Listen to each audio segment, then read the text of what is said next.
All right, everybody, welcome to another Developer Livecast here on the Game Wisdom YouTube channel. As always, I am still Josh Placer, and we got a great cast for you tonight. Our topic is going to be discussing CCG, or collectible card game, design and bounce. Some of the tricks that go into it, and what makes it a very different beast compared to traditional game design. And joining me tonight, he was the co-lead on the hit free-to-play game Duelist.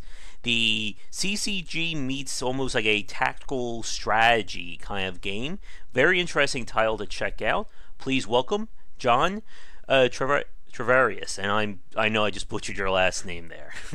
No, it's still okay. John Treviranus. Treviranus. Yeah, it's a long one. Complicated, you know. How are you doing tonight, John? I'm doing great. Doing great. GDC week is next week, so I've been really busy just preparing for that. Gonna basically have like a full calendar for the week, just meeting with people, going to events, like the whole GDC, like rigmarole that happens every year. It's very exhausting, but usually pretty fun. I know one of these days I need to get back out there. Just don't have the money for it right now. But who knows? Maybe someday I'll be able to meet all these great designers I talk to in person. The trick with GDC is to not buy the pass. The trick is to just go and like go to all of the events that are like kind of in the general immediate vicinity around GDC. So that way it's a lot cheaper. That's what I do. I live in Oakland, so it's easy for me to get there, but I never buy a pass. It's just much more cost effective not to. Nice. All right, well, we certainly have a lot to talk about tonight. So for people who haven't heard of you, can you go in a little bit of detail about your background when it comes to the game industry and design? Yeah, for sure. So my name's John Treviranus. My first gig, professionally in game design was working on Duelist. I started at Duelist essentially as an intern out of college. In college I was a liberal arts student. I majored in basically philosophy and mathematics. And, I kind of very early on got interested in Duelist through a friend who had backed it on Kickstarter. And then, started playing it a ton because I had some free time in college. It was like over winter break. Got really into it and, just started communicating with the developers and said, hey, I'm graduating. That eventually sort of landed me a job out in the Bay Area in Oakland, where I now live. So, that's pretty awesome how that all played out. And then, so I really it's kind of a funny story. I really started as like a community management intern, more or less. I helped build the wiki, helped with, a variety of like odds and ends that the team had. And then eventually I started working closely with Eric Lang, who is the game's lead designer for the length of time that he was working on the game. Excuse me. And, I was really passionate about design, as like a philosophy student and gamer might be. And, I learned so much of what I now know about CCG design and balance from Eric, plus, my own intuition around it. And, working with him, kind of like on and off between tasks, essentially. Like I would be doing the stuff that I was supposed to do, and then I would hop in a call with Eric Lang and go, oh, let's, like, what's this card do, or what's this do? And like he'd have like some stuff for me to think about and help him with. So that was pretty fun. And eventually it sort of became this thing where it's like, oh, the thing you're good at is design. Let's just have you do design instead of like this mix between all these different things. So then I eventually just was sort of more or less the junior designer under Eric Lang, designing the first Duelist expansion, which was Denizens of Shimzar. And at the time, we also had like balance testers I was running, and I was collecting feedback and doing a lot of like, the sort of managerial aspects of design, and like working with like other people like internally to, balance test the game. And then, around the time Denizens of Shimzar, our first expansion, launched, Eric sort of like got this insane job at Cool Mini or Not as like the lead senior designer stakeholder, and he was like, see you later, guys. So he's doing that now, which is awesome. Eric Lang's a totally cool dude. I'd suggest looking up his games. He's great. And then I was like, well, who's going to be the lead designer of the game? So that's where a buddy of mine, his name's Kevin, he at the time was doing like everything. He was doing like he had his hands in like every bucket. He was like working. He was working really hard. And I was like, hey, we both love design and we live together, which we did for most of the time I worked at Duelist.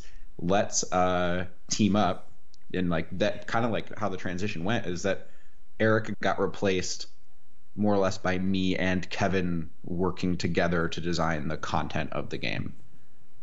So that's sort of how it was for, I think, this expansion being released now is the last one that I worked on with Kevin. So it was 4 expansions, which is pretty awesome. It lasted a couple of years. So it was really exciting.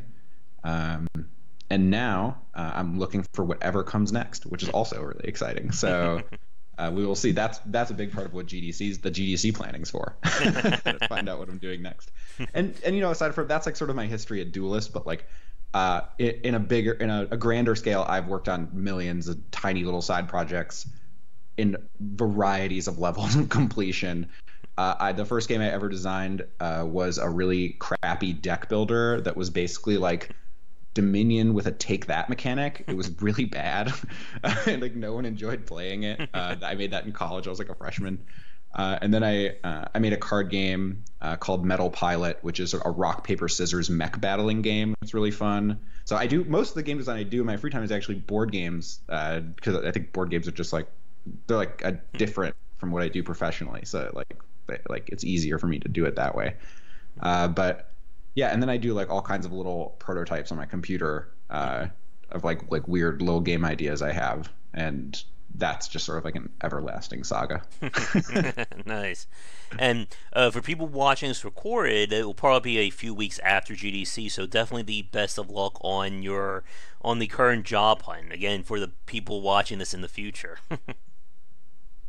Yeah, definitely. Mm-hmm.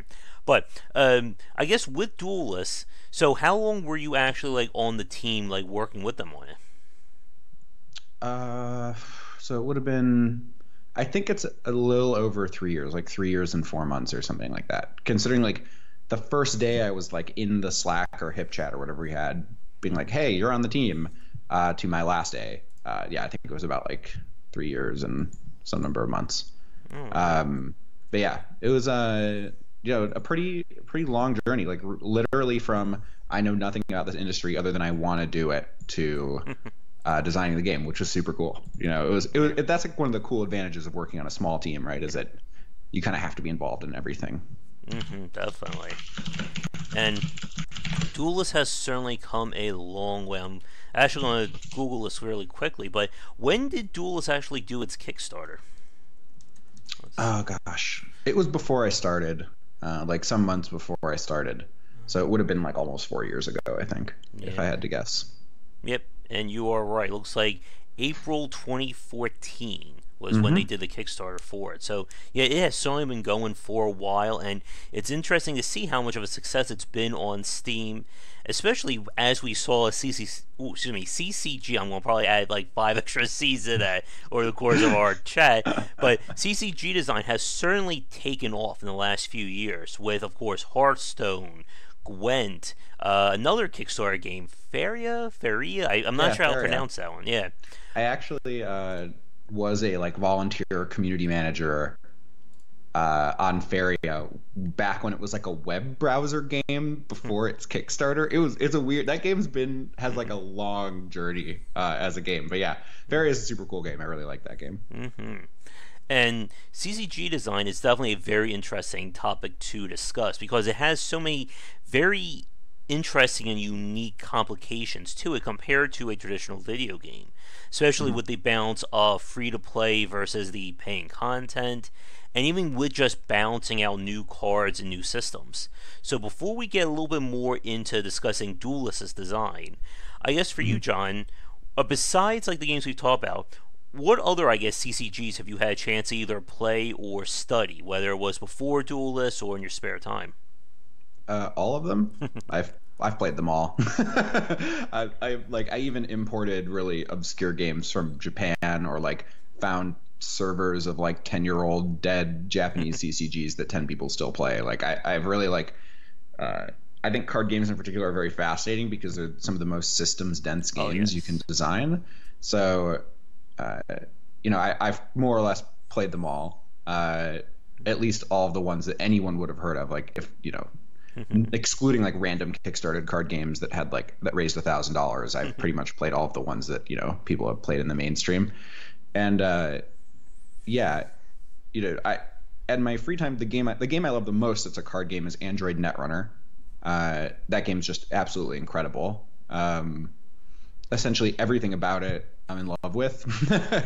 I have criticisms of it, like I have criticisms of every design, but it's just an excellent design as far as card games go. I played Magic for 15 years. I tried to qualify for the Pro Tour. I like grinded and like went to Grand Prix and like did all that stuff. So yeah, I really have done a ton of card gaming in my life.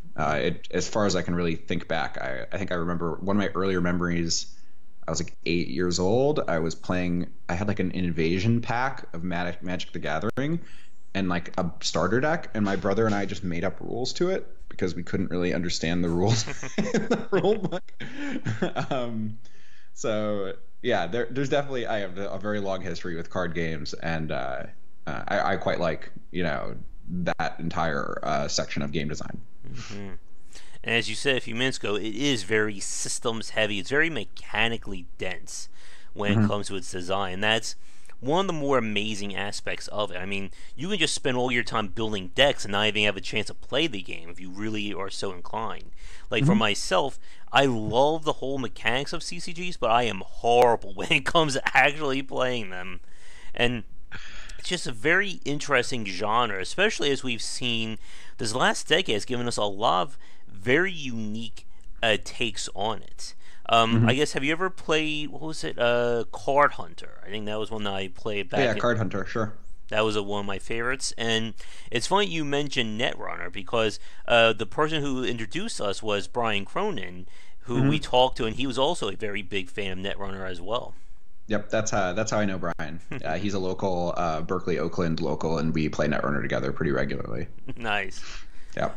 But before we get started or focus on CCG design, I figured let's talk a little bit more about Duelist in terms of its Mm-hmm. design. And for anyone watching this live right now, I'm not sure if we have anyone. Again, it's a Tuesday afternoon by our time. But if you have any questions for John regarding deck building designs or CCG design in general, please let us know in the comments.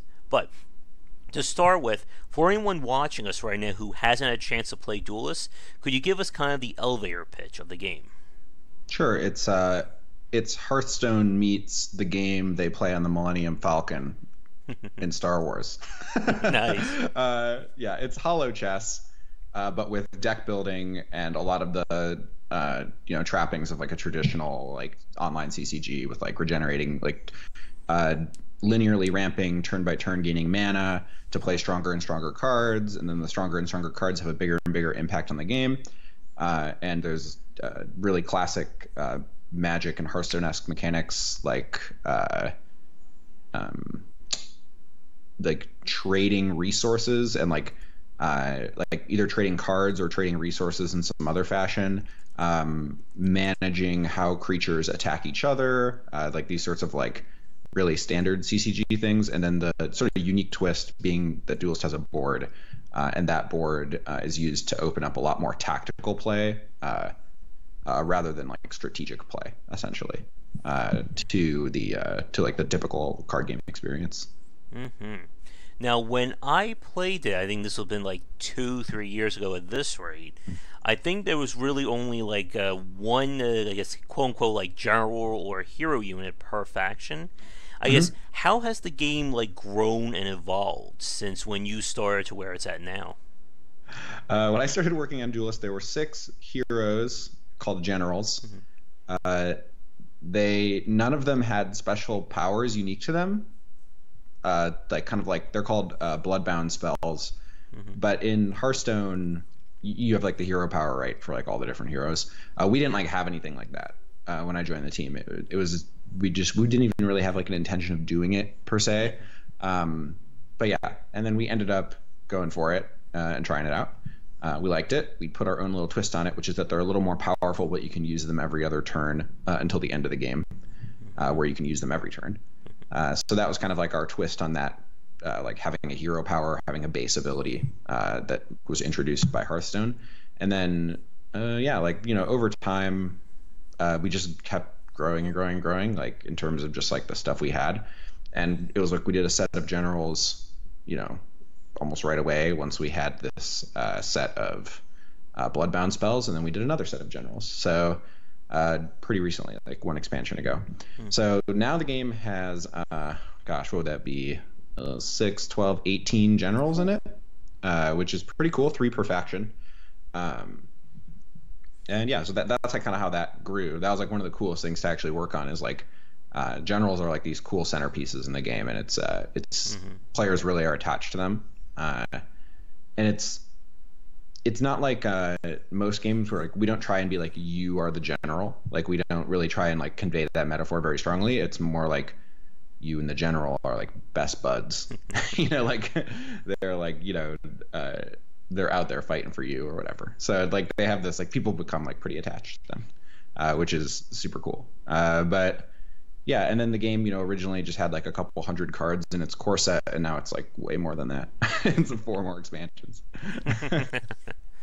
And with the Duels' design, as you said, it was originally developed by Eric. I guess, what led to Duelist in like the first place? Like, do you know like anything like he was inspired by, or kind of like where this idea came from? I'm not really sure. I know that Keith and Emil, the people who started the company, had like a vision for what it was like this sort of like tactical 2-player game, and then it kind of eventually became a card game. And then Eric, they brought Eric on because Eric Lang has a giant legacy making card games. He's made like a dozen of them at this point, and they mostly analog card games, remind you. But so yeah, they brought him on, and then they kind of worked together to come up with the design. But I wasn't there during that process. All right. Now, one of the more interesting aspects of Duels compared again to other CCGs titles, as you said, is the tactical element. Again, you're not just playing cards down on a board, you actually have the, I guess quote unquote physical dimensions of the creatures occupying the space and moving them around. And that adds a whole different wrinkle in terms of design and balance. I guess in terms of getting the basics of Duelist down, did things really, change? You already mentioned, of course, the generals and their evolution, but in terms of like the basic mechanics of the game, were there any like major changes from like the early vision to 1.0 to even where it's at right now? In Duelist? Yeah. Yeah, I think the cool thing about most video game products is that when you're dealing with like live ops games, games that have like persistent communities over large periods of time, is that the vision for the game is kind of like always shifting, and that's like an important part about any game that goes into this sort of like live ops phase, is that you kind of have to like continually reinventing yourself and innovating on like whatever core thing you've made, because no matter how good your game is, you just can't get people to play it. You can't get people to play the exact same game forever in the video game space. Like, the rare exceptions to that are like chess and Go. Right, like those are games that people have actually played like for a very long time, but even those games have gotten patches. But the cool thing about working in online games is that the market's pretty competitive. There's a lot of games out there. My time is divided between 10 different games all the time. Like someone wants to play a game of Dota with me, and then I'm gonna play a game of Street Fighter, and then I'm gonna go downtown and play Netrunner, and like my gaming hobby is still divided amongst all these things, and that's generally how it is for most people. So for me, thinking about it is like, the question was always like, how can we do it bigger? How can we do it better? How can we be different? What ways can we take a core Duelist experience and like modify it to make it a little spicier? So we kind of were always, thinking about things like that. And I'm glad you mentioned the idea of having a live ops game, John, because that is one of the hardest aspects when we talk about the free-to-play market and keeping things sustained over how many months or hopefully years that game is around for. And I'm sure this question will probably come up in the second half of our cast, but In terms of sustaining a CCG, this is where things can get very tricky because, as I'm sure you're no doubt aware, every new card you add is a brand new monkey wrench or potential monkey wrench down the line. So, Mm-hmm. with Duelist, now obviously besides the generals, I'm sure you guys have added in more of the, I guess, units or I guess your quote unquote troops to the game. How, I guess, did the team approach, I guess, keeping things as balanced as possible while still adding new content through new characters and generals and so on? Mm-hmm. Early on in Duelist development, I did a lot of the balance on the game, and I want to like we can go into like sort of the details about what I think about balance on a philosophical level later. But it's pretty easy early. It's easier early on when you have a smaller card pool Oh, yes. because you're just sort of dealing with like a chunk of things relative to one another. The one thing we did not like I feel like I didn't do a great job at was like future proofing a lot of the particular designs in the core set, like making it such that they weren't going to be problematic down the road. Mm-hmm. I think most of the cards are fine, but there are some that are like, we ended up going back and nerfing them or, changing them or whatever. So, that was more or less, early on, like the sort of balance work I did was like really just being like a pretty good player of the game. At the time, it was like we hadn't even launched yet, and just playing it a lot and asking the feedback of other players in the community and working with people on the team to figure out what they liked and disliked. And one thing about game balance that's without going into too much detail, is that it's much less in card games. It's just generally much less about balancing the game relative to everything. You actually don't really want the game to be perfectly balanced. You want the most fun stuff to be the strongest stuff. Mm-hmm. You sort of like figure out like what content people enjoy playing with and what stuff people really like, and you actually kind of intentionally make that stuff overpowered. Not a lot, but like enough that it's more common than other cards. And I can talk at length about that specific process, but that was more or less my process. So when we're talking about game balance, we are talking about like developing an environment of play in which like people are really like incentivizing people to play with the stuff that like we think is the most fun. So that was a lot of that like internal process. And then eventually we had like an awesome team of like I think it would be 5 people that just played internally, and they were sort of our game development team. So they would take the sorts of designs that we had and like turn them into something awesome. Yep, and again, there's a lot here that we're trying to hold back on when we get to our actual CCG design talk later. But yeah, if I forget it, John, and for you folks watching, I definitely want to touch again on the idea of nerfing and rebalancing later on. Mm-hmm. But like with something like Duels, as you said, it can be very tricky sometimes to figure out just how powerful you want to make these options and what it means for someone to play them. Because as you said, if the game is perfectly balanced, everything is one-to-one, then it creates that optimal strategy, and that is the killer for any kind of competitive game, especially when it is a CCG title. For those of you who are fans of Game Wisdom, we've talked a lot before about the challenges of a metagame when it comes to any kind of competitive environment. And this can be incredibly true when it comes to CCGs, because as we've talked about, they are very mechanically dense. And sometimes you may never know just what kind of combinations and synergies you have until, again, you have your entire fan base literally, dissecting every card down to exact decimal points and then figuring out, oh my god, I just discovered this card meets this card, and it's just an unbeatable combination. And I guess for Duelists, now you already kind of answered this a few seconds ago, but in terms of shaking up the meta or keeping things from becoming stable, what was kind of like your philosophy or your general strategy for that? So I didn't make a lot of the final decisions around balance changes for most of Duelist's life. Like only very early on was I like the primary person making balance changes. But in general, it was like you don't want to change things too much or too fast. Yeah. It was more or less how we felt about it, or at least how I felt about it. And that was sort of my opinion that I sort of like, internally stated was we want it to be such that people who play feel like the things they have are relatively stable, that they can invest in the game, and that the things they have will not just be ripped out from under them. So that's the first component of it. And then the second component of it is we want people to to give people time to figure out how to beat the strong stuff.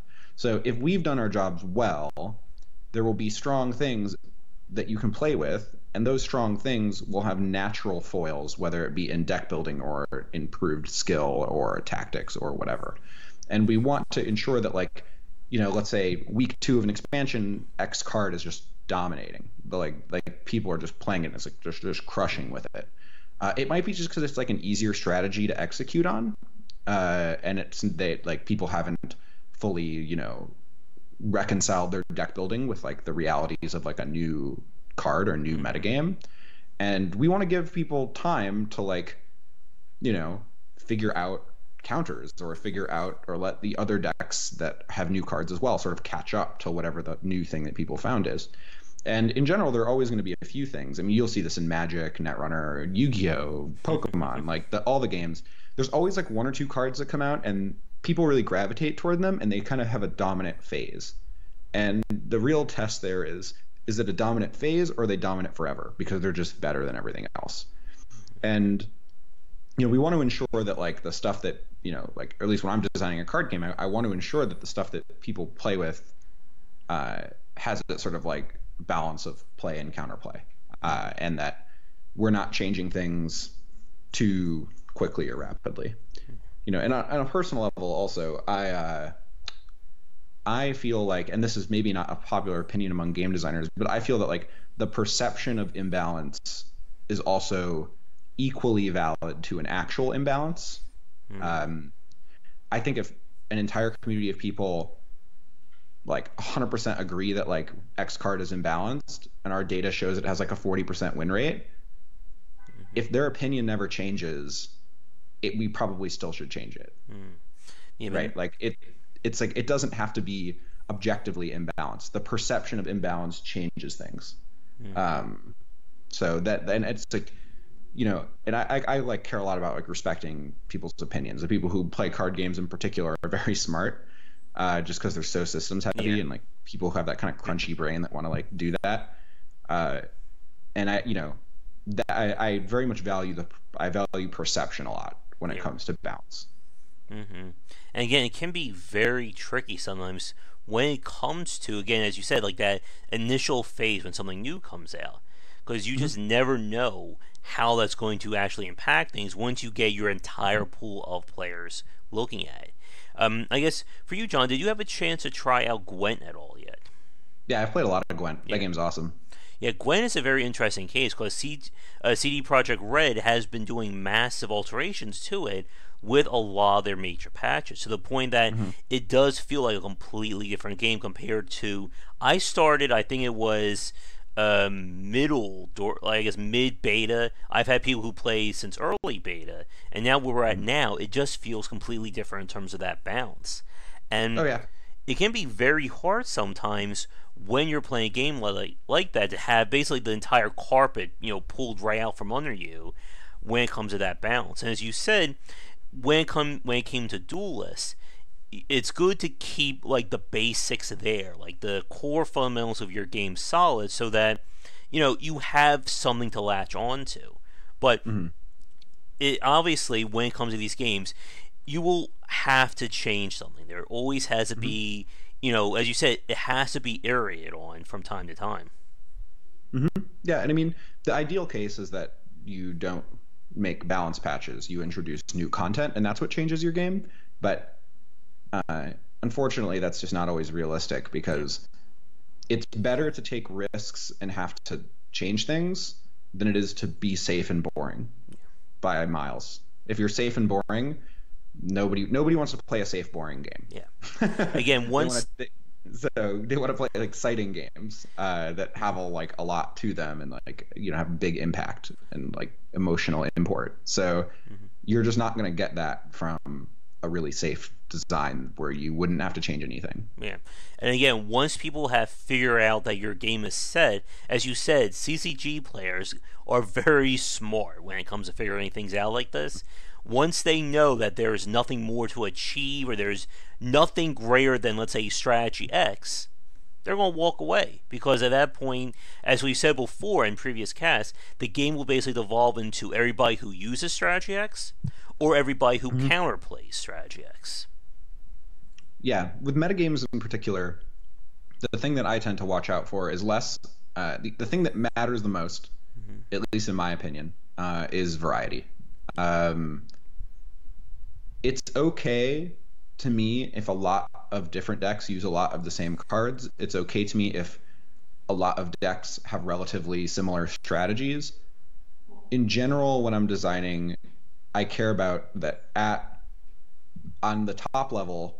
If you're an onlooker of the game or someone who's very casual or someone, who just watched a Twitch stream or whatever, it looks like there's a lot of variety when you watch it.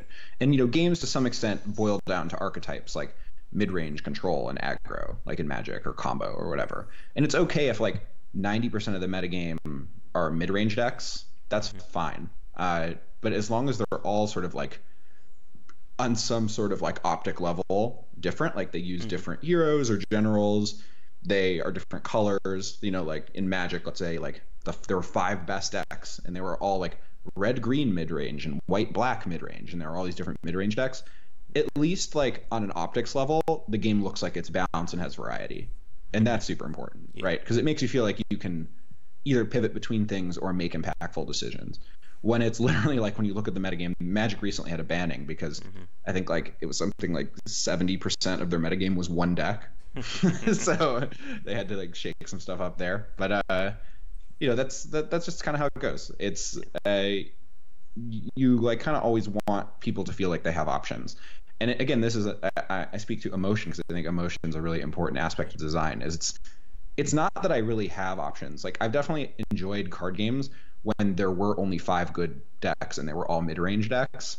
But I've still enjoyed it because I felt like I chose which one. Exactly. And it was a valid choice. I had that emotional connection to like whatever my choice. You built it personally, essentially. Yeah, exactly. So as long as that stays intact, usually you're in pretty good shape. Yeah, and I agree with you there, John. Like, one of the things that always kills like my interest in a CCG is when I see that literally someone just posts an entire deck list of like 30 cards, and they're like, just use this will get you to legend rank, and you don't need anything else. I'm like, what was the whole point of playing the game then? Like, I think I'm the same way. I like to just get hands-on, just build my deck, card by card, strategy by strategy. Kind of like, I see it like akin to someone who like builds like a custom car. They're putting all the parts together, they're building it for them, and then going from that point of view. Yeah, it's not even that personally, I think there's nothing wrong with having a website that has deck lists of like the 5 top decks, or publishing the top 100 decks from a tournament or whatever. I think that's fine, and I think there are people who actually like that. Yeah. But for me, it's like I'm an old man at this point. I'm not actually an old man, but like I'm an old man relative to a lot of card game players, and for me, it's like I don't have time to like parse 100 deck lists and optimize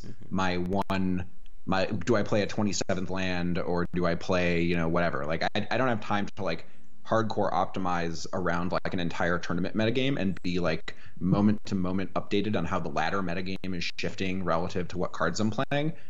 I just don't have the time. So I tend to build my own decks because that's kind of like a personalized way to get that similar experience that is like realistic for how much time I'm going to be committing to like any average game. And card games allow for both, right? Like card games totally allow for the like hardcore stat tracking, tournament grinding, like deck list uploading kind of stuff. And there are people who love that, and that's awesome. And then there's people like me who like don't have time to commit that much to it. So so it's the balance. And this is like, I'll say if there's one strength that a CCG has is that CCGs as a genre accommodate so many different kinds of people. play CCGs for so many reasons, and just having that sort of like breadth of players and like player psychographics all engaging with one game is fascinating to me. If you look at a game, let's say Dark Souls, there is more or less one kind of player that enjoys Dark Souls. I'm not really one of them, but I think Dark Souls is cool, but I don't really have the time to like get good and like play Dark Souls in that way and be really hardcore with it. But I've beaten like the first Dark Souls, but it was like I was in college. It's like so hard for me now. But the sort of thing about card games is that like if you break down a game like Magic, you have like the tournament grinder, right? You have the people who play on the kitchen table with starter decks. You have the people like the kids who crack booster packs and play at school. You have EDH play groups, like a group of 4 friends who just play Commander, which is like a casual format of Magic. You have all these different groups that arise. In the Bay Area, there's the Lady Planeswalkers Society, which is an awesome group. There's there's drafting, there's limited players, there's sealed leagues. There's like this entire ecosystem of all these different ways you engage with the same core game, and it's like only a card game that allows for that, right? Like it has this modularity to it where because you don't have to design every piece of content for every player, you can put something special in the game for everyone who might be interested in the game. Like there are cards that I just blow over in Gwent. Like I'm like, I don't care about this. It's stupid. But if you like show me like like Spies is like one of my favorite decks in Gwent, like a deck with like a ton of like deck manipulation and like card counting and like weird opaque damage manipulation. Like I love that. Like that's like my favorite thing. And then I have a friend who plays Gwent and he's just like, I just want to make bears. Like I just want to put a bunch of bears into play. And I'm like, that's great. Like we can both enjoy this game together, even though we totally like different things, and that's like the best part about it to me. I'm also a fan of the Spy Nilfgaard, but yeah, your friend who likes building bears, I don't think we could ever be friends. As a Spy Nilfgaard player, I don't think we two will get along that well. Yep. But it's cool because again, like liking different things and enjoying card games, right? Like they have this way of bringing people with disparate interests together at the same table or same internet connection, I suppose. Gustavo and Chad, I think we're on the same page. Bears are bad. You should feel bad. Gotta be careful. This may just turn into a Nilfgaard propaganda cast. But yeah, it's cool. But yeah, I kind of love. I can't harp on it enough. I think it's so cool that like so many different people can love the same thing. It's like card games in a way summarize the gaming hobby for me. Yeah. Right. That like. Yeah, it's so hard to get so many people liking the exact same thing. And this is a strength, too, that, like, to a similar extent that other games, like MOBAs, have this strength. Like, League of Legends is, like, loads of people who play that game like one hero or 2 heroes in the game. And they play those heroes, like, all the time. And you're interacting with the same game ecosystem, but you're doing it in a semi-personalized way that lets you feel like you have some ownership over your play style, which is... always exciting. And I tend to prefer games that are like that. Yeah. Now, getting back to Duels, I'm going to do a quick time check. We're about 40 minutes in, give or take. I figure we'll spend maybe another 10-15 minutes talking specifically about Duelists, and then we'll get to our main topic, and that's going to be more CCG design and balance across the board. But one of the things I wanted to touch on with Duelists, and I think this will probably come up in the second part of our cast, is teaching a new player. Because this can be one of the more tricky aspects, especially, again, for CCG design. Like, for myself, I was horrible when it came to deck building in Hearthstone. I had absolutely no idea, what kind of core philosophy there was in terms of how you build a deck. I had a friend just basically give me, like, an hour-long teaching course on Hearthstone deck building just to get me to the point of basic competency with it. Now, with something like Duelist, you have the additional layer, again, of the fact that we have physical units on a board or a metaphorical board moving around. So how did you guys approach the tutorial or the new player aspect of Duelists? So I didn't do the tutorial in the game. I did some early work on it when this was like really way back in the day. It's like hard to even remember. But that was kind of all done by somebody else on the team. But in terms of challenge, like new player challenges, with card games, they're kind of endless. Like it's kind of like because card games borrow from so many different genres and systems and like have very like different types of thinking. Like Duelist is a spatial reasoning, opaque resource management, combat card game, and it's like if you've played a combat card game, there's like no guarantee that it shares a lot, like it has spatial reasoning like Duelist does, right? Or if you've played like a game like chess or spatial reasoning, you maybe have never built a deck before. So to some extent, you kind of have to assume your audience is generally familiar with these concepts when they're coming into a card game. And thanks to stuff like Hearthstone, that's actually really opened the door for a lot of these CCGs. And like as you commented, there's so many online CCGs out or coming out, and that's really because Hearthstone normalized and so in design we have like this word called affordance. Like Hearthstone created the affordance that as a designer I can say that most people who are going to play games kind of understand what deck building is and what mana is and these sorts of ideas. So like that's more or less like on a high level, like it's a little easier to design a tutorial in a genre once someone else has already done it. And Hearthstone, having more or less been the first people to have like a really awesome first-time user experience and a really great on-ramping to how to understand core card game concepts, makes it way easier for us on Duelist or on any other game, right? And then in terms of just like how you on-ramp people, I'd say the first-time user experience is just like a never-ending sort like time sink for any game, because it's critically important for any, in particular, free-to-play game to have a first-time user experience that actually retains users. Oh yes. And it's so hard. It's like I cannot tell you how many times I've downloaded a game on my phone, played it for less than 30 seconds, and deleted it. I've done that too. It's a large number of games. Like think about that. Like I'm a game designer. I'm a gamer. I'm someone who loves games, and I can't play a game I judge it in 30 seconds. That what? And it's like if I'm doing that, everybody's doing that. So in some capacity, it's like it's pretty wild, because everybody I've talked to, I asked them like the same question: have you downloaded a game and deleted it within 30 seconds of playing it on your phone? The answer is yes. Of course you have. So it's that sort of aspect of it, it's so challenging as a designer, right? Because it's like that's always going to happen. Like so they're going to download it, they're going to play it for a bit, be like, not my cup of tea. Like I don't like pixel art, I don't like this, I don't like that. Out. So given that you're just going to lose some people, the people who are actually interested in your game, you more or less just want to give them the basics. They just need the cliff notes, because most all experience with like complex systems games has to be taught through play. And then you like if you take any like classic war games or like classic Civ games, those are hard as hell to teach. Oh yes. There's just a lot going on in them. So as a result, you really just want to like think about not like spending too much time teaching people. You want to spend more time thinking about how the design can be exciting in a somewhat self-evident way. So an example of that is reading. Like if you look at the card text is like a really good example. People don't really want to read stuff.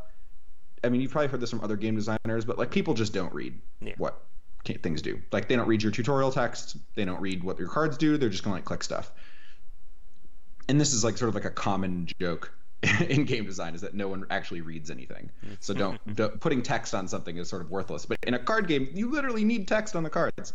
So it sort of like becomes one of those things, right, where it's like if someone just skims this card and can play it,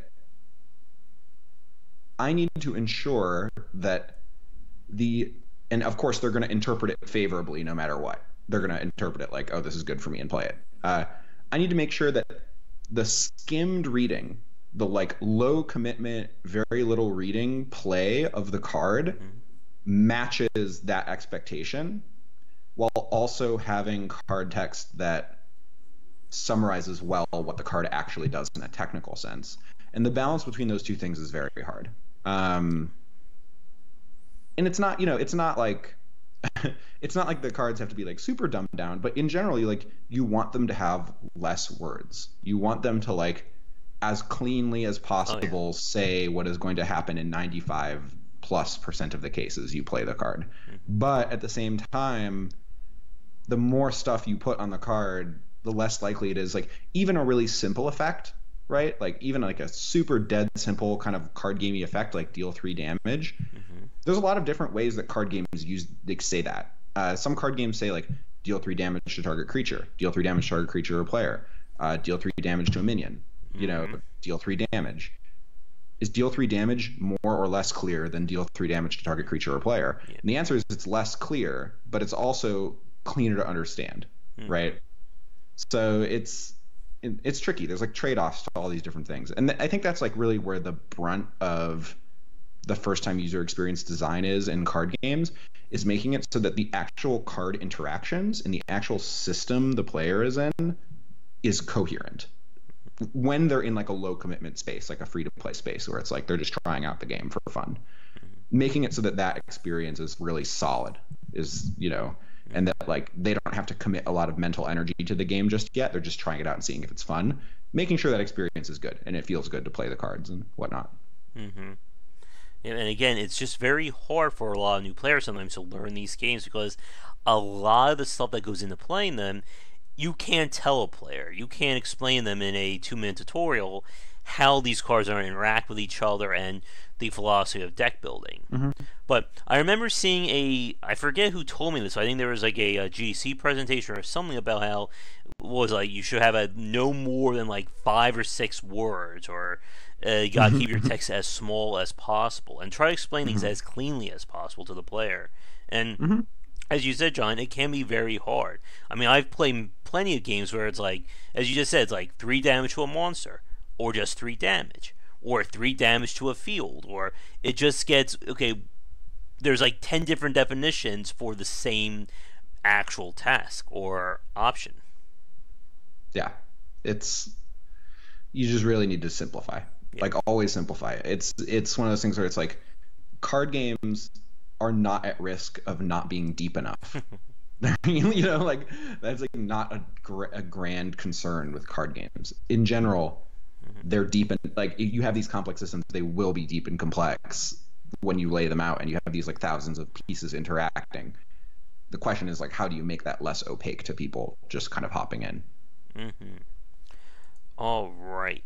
I think I have a few, I guess, general questions left for you for Duelists, and then we'll get to our main topic. So, I guess the first one, for people watching this, in terms of actual game modes in the game, what's currently available in Duelist for someone wanting to check it out? Like, multiplayer, campaign, stuff like that. It's primarily a multiplayer game, so it's really just sort of like a ladder experience, and then there's some other like odds and ends, like there's like a weekly boss battle and like some challenge modes that are like chess challenges or like puzzles or whatever. So there's like some peripheral stuff, but really the meat and potatoes of the game is like 1 versus 1 multiplayer experience. All right. Now here's one thing again, and this will come up in our next chat or next part of our discussion, but in terms of adding like new mechanics or rules to Duelist, has there been anything on that front with the game, either through just general patches or with the expansions that have been released? New on what front? Sorry. New rules or systems added to the cards or how things behave.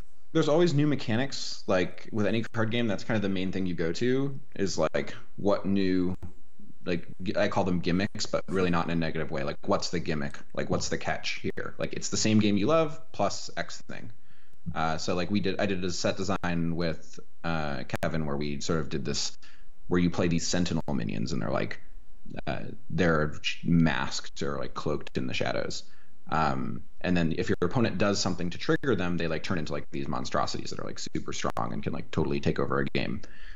So we kind of had we played with lots of stuff like that, right? But as far as core rules changes, once the game was launched, the game was pretty launched. In development, of course, I think there was one point, early on where you drew 2 cards every turn instead of 1.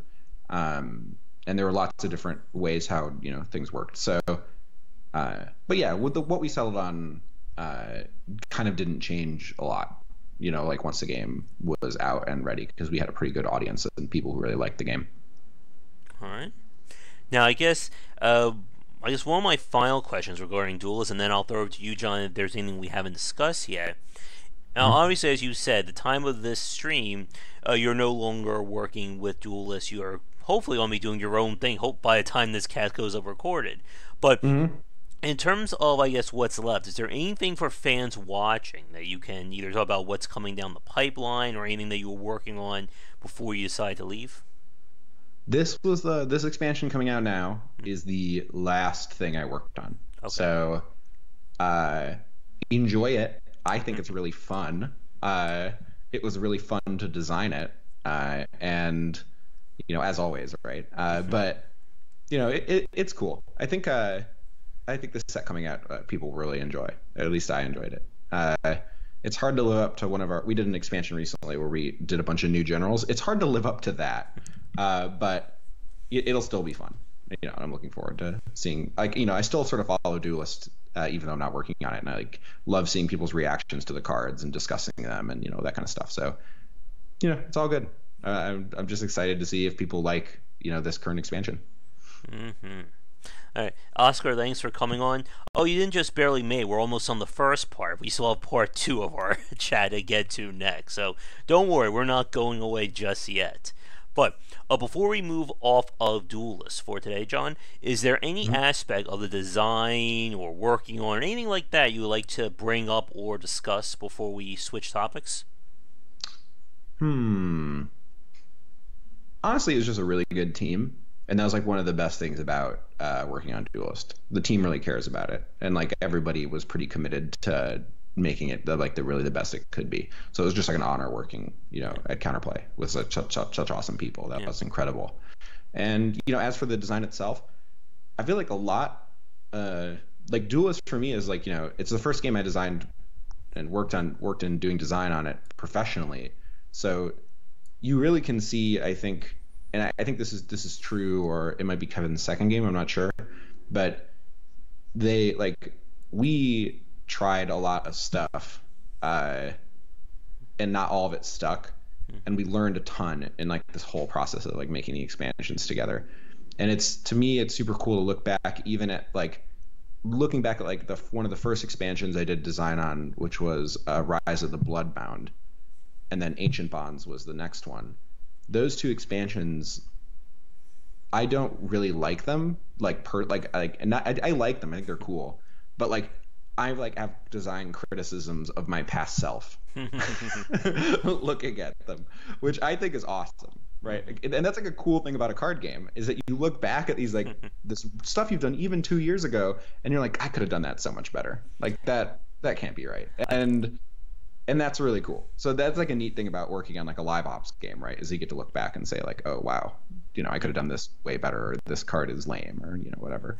I feel the same way about my writings I put up on Game Wisdom, and trying to go back something from 3-4 years ago and just seeing how horrible I was as a writer back then. Let's see. All right. I have one question that just popped up, but Daniel just asked, do you have any insight into how profitable are card video games? Is there anywhere you can go into detail on that topic? I don't actually know, because I wouldn't. I'm not in charge of that.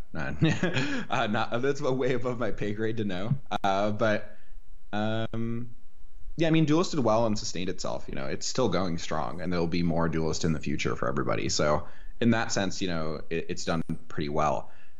Again, free-to-play games are just all about volume and retention, and conversion, and these sorts of so-called KPI metrics. And those things, it's hard to really predict and control, and how and why they'll work or not work for a game. And sometimes you have a game like Gwent, which is just guaranteed to have a ton of people in the door because it's a Witcher card game. It's the Witcher card game. People love The Witcher. It's at this point, an international sensation. So Hearthstone, it's by Blizzard. To some extent, they're going to have some amount of people in the door. But also the production costs are just going to be a lot higher for those companies as well. The production costs for Gwent and Hearthstone, I'm sure, are very high relative to what Duelist cost. But that's not that's not unusual. Like that's not weird, and I'm sure those games are very profitable. Actually, I'm not sure Gwent is profitable. I'd actually be surprised if it was already, but it's still, like all free to play games. It's just it's like really just like it's a long term thing. Yeah. You have to like see it when it's all done, or like like however it works. So profitability in the free to play space, I'm sure people keep doing it, so I'm sure it's fine. But again, so much of it depends on so many tiny little factors that are very difficult to predict and control. So, with regards to, free to play, there are way more dead games than there are running successful ones. So it's like kind of always a risk in that regard. But yeah, Duels is still going strong, so that's awesome. But, it's always like a thing. It's always like kind of an up in the air question with free to play games. Yeah. And like one of my favorite free to play games, or not free to play, but card game, those online card game was Scrolls, and that game was Mojang's game after Minecraft. I'm not that many people remember it, but I played the hell out of that game and it was super fun. But that is not a thing anymore. Nope. Because it just didn't have the player base to sustain it. And at the end of the day, the thing you always have to remember is that games are just really expensive to make. Like video games are so expensive, and it's just like, just like one designer's salary is so much money every year, right? And one programmer's salary is so much money, but you need teams of like 15 people to make a lot of these like really high quality games. So it's always a challenge. Oh yes, definitely.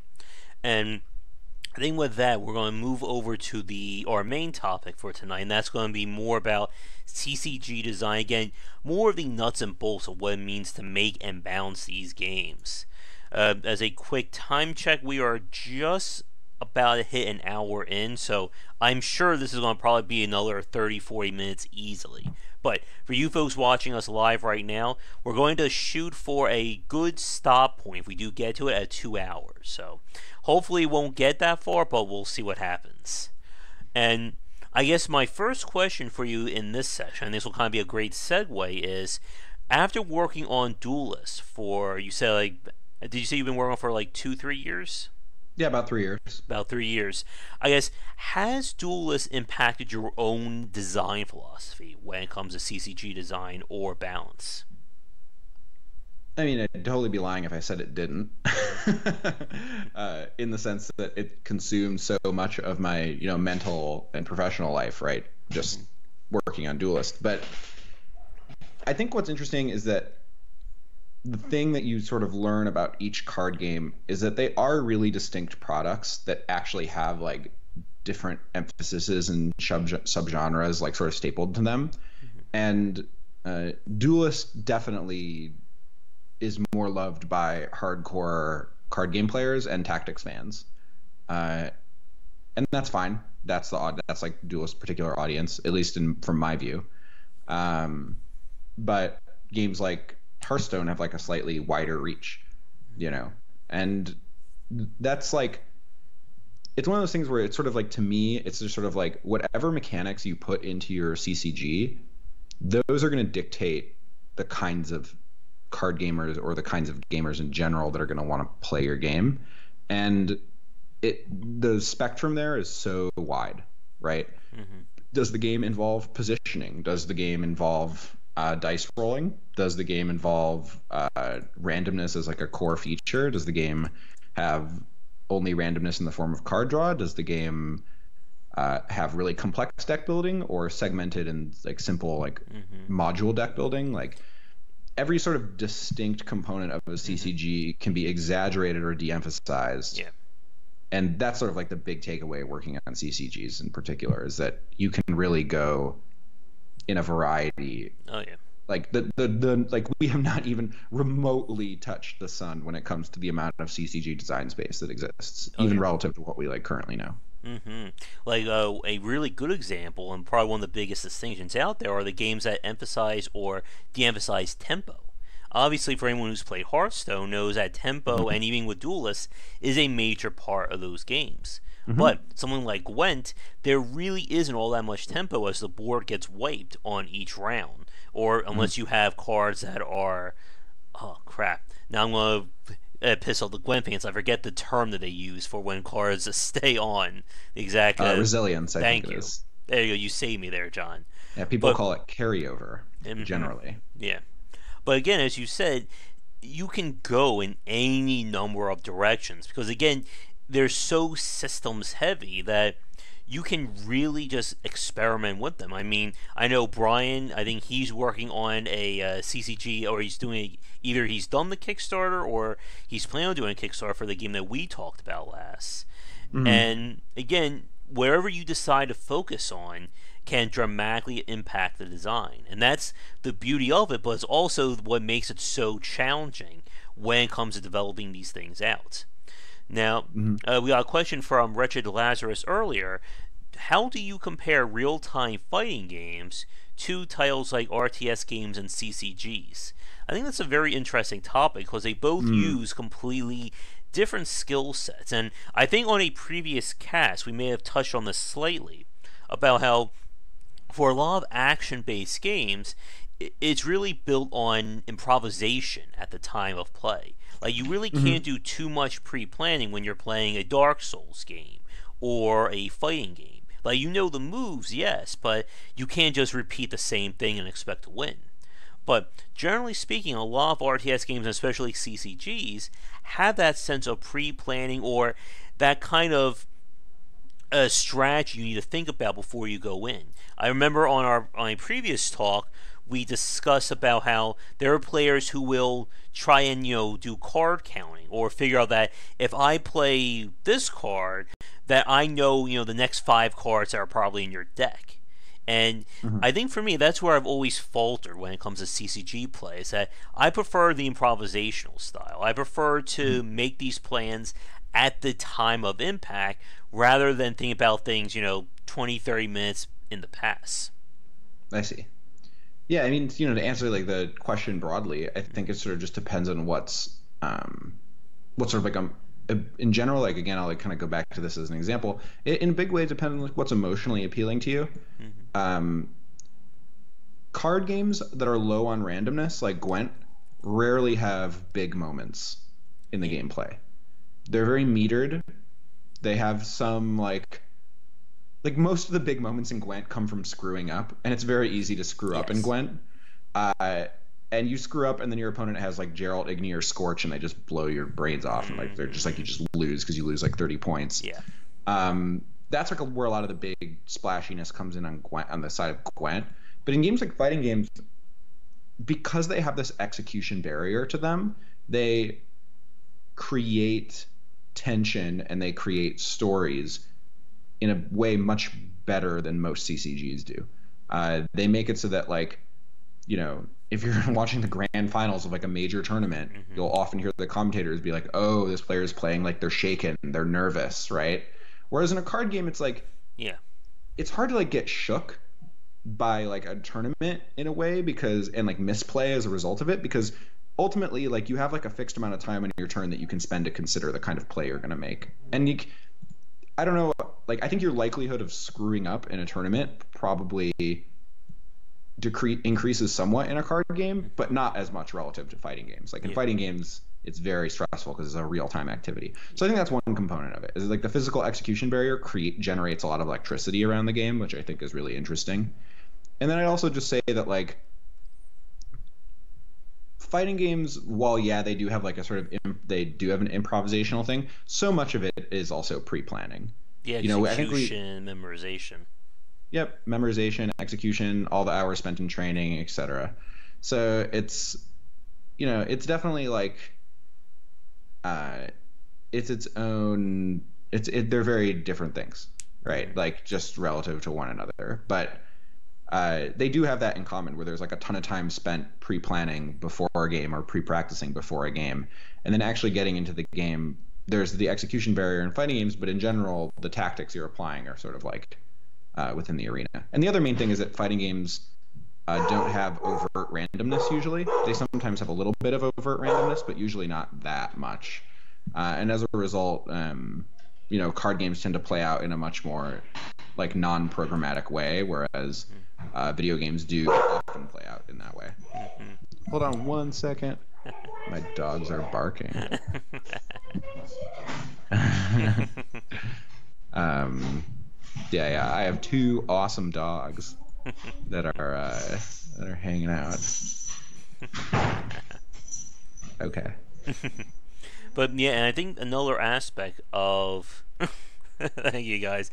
I think another very interesting aspect again of that difference is that when it comes to fighting or real time games, there's definitely an ebb and flow of the match. I mean, as you said before, like with tournament play, you'll see. And now my phone's ringing, so that's perfect. But 1 second, I can close that door.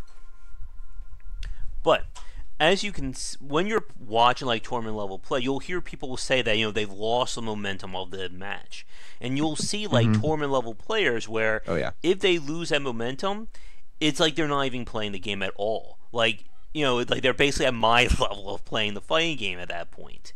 And there's definitely that mental stress involved. And again, we've seen like those, as you said earlier, regarding big plays. Like I've watched tournament level matches where the person who has like an eighth of his life bar left will come back and beat the guy, and the whole crowd goes wild. Anyone who knows Evo, of course, remembers that famous Justin Wong moment in Street Fighter. I think it was Street Fighter Alpha 3, where he just basically comes back from something that everyone thought was unwinnable. Oh yeah. So you get that, and you get that energy. But when it comes to the CCG game, as you said, it's definitely more, I guess, subdued in that front. As you said, you're not going to see a professional tournament player in a CCG, just lift their computer up and throw it against the wall because they made a wrong move, or all of a sudden he puts down a card and the entire crowd starts like screaming behind them when they see that card on there. Oh yeah, absolutely. It's a very different kind of experience. It's a lot more cerebral, right? And it's less. The metaphor is usually less strong in card games. The metaphor in a fighting game is very clear. It's like your life bar is low, and like you got to beat that guy up before they beat you up, but you're like losing really bad, and then you come back and make a big play, and it's super exciting, right? Because the metaphor is just clear to anybody watching it for the most part. Definitely. Now, as I said, there's a lot we're going to probably get to when it comes to CCG design, and I'm sure we're going to probably forget a few along the way. But my first question then for you, John, in terms of CCG design and balance is, like, when you look at a CCG game, whether it's one that you've designed or one that you've studied, I guess, how do you approach like the general philosophy of these kinds of games? Like, what starts you off when you're trying to play these games or build one on your own time, or what you're doing in the future? So what starts me out? Like what's like inspiring to work on in a CCG? Yeah. Like what's step one for you, I guess? Gotcha. Yeah, I mean, step one is usually like some sort of gimmick. At least for me, when I'm working on something, is I much prefer to start with a strong gimmick or a strong hook in mind for like what particular CCG I'm going to design is. I've designed a few of them, and the main thing is that when you sit down to work on them, there are a lot of things. There's like an entire tool set you can use as a designer of like decades of these games that have come out. The important thing is that you are doing something novel in your game. If you like what's the novelty of Gwent? There's no mana or resources. Like the only thing that matters is playing cards. That's like the novelty of the game, and it has like the round system. The novelty of Hearthstone is that it's really simple magic. The novelty of Duelist is that it's on a board. Whatever sort of like gimmick or novel thing is in your game, I usually prefer to have an idea of what that's going to be at the outset, because I'm able to sort of build the systems around that core. Yeah. If you build an entire game system and you don't have anything particularly novel about it, you're going to end up in this place where you're trying to inject excitement into it rather than starting with like the thing that was like like the pillar of your game that you were kind of building everything around. So like if Duelist, let's say if Gwent had combat in it as a primary mechanic at the start, they might not have ever arrived at the novel aspects of Gwent, right? Yeah. So I tend to sort of,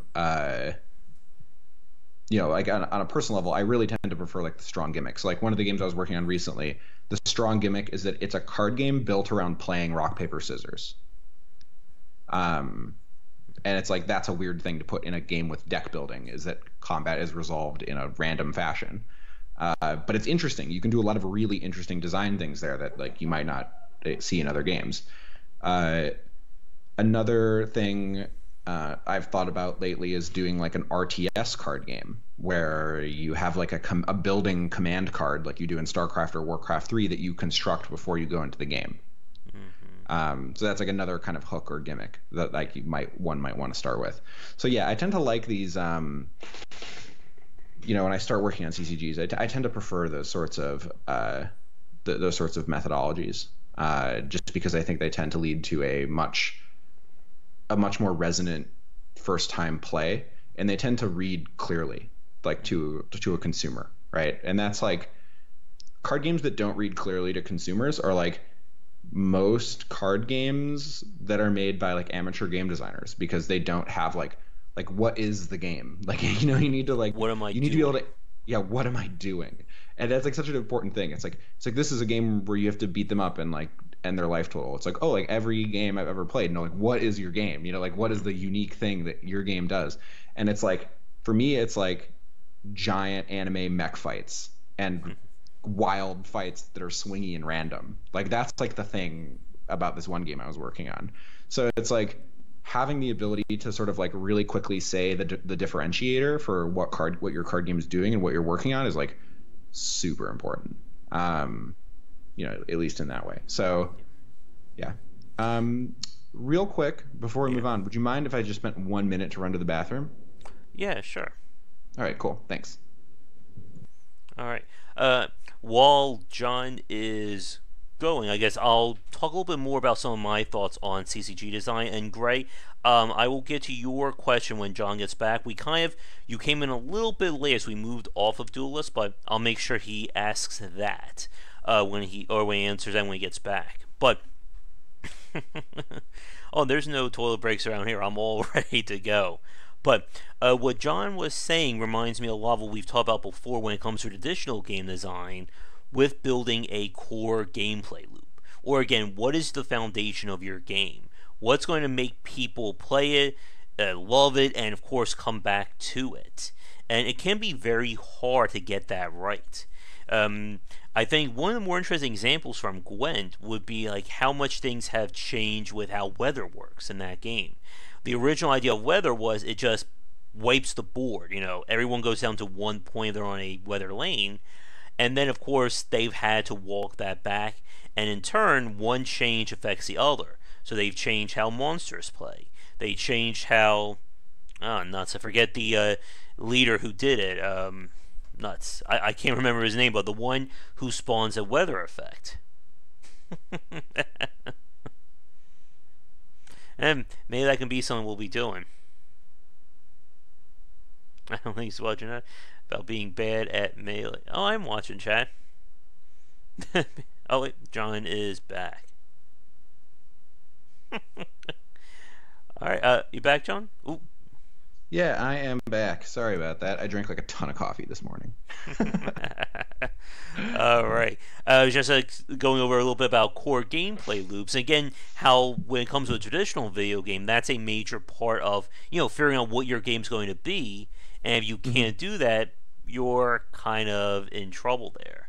But yeah, and just to reiterate too, it's like it's not just like what's your gameplay loop or what's your system or like do creatures have power and toughness, like that's all like super secondary stuff to me.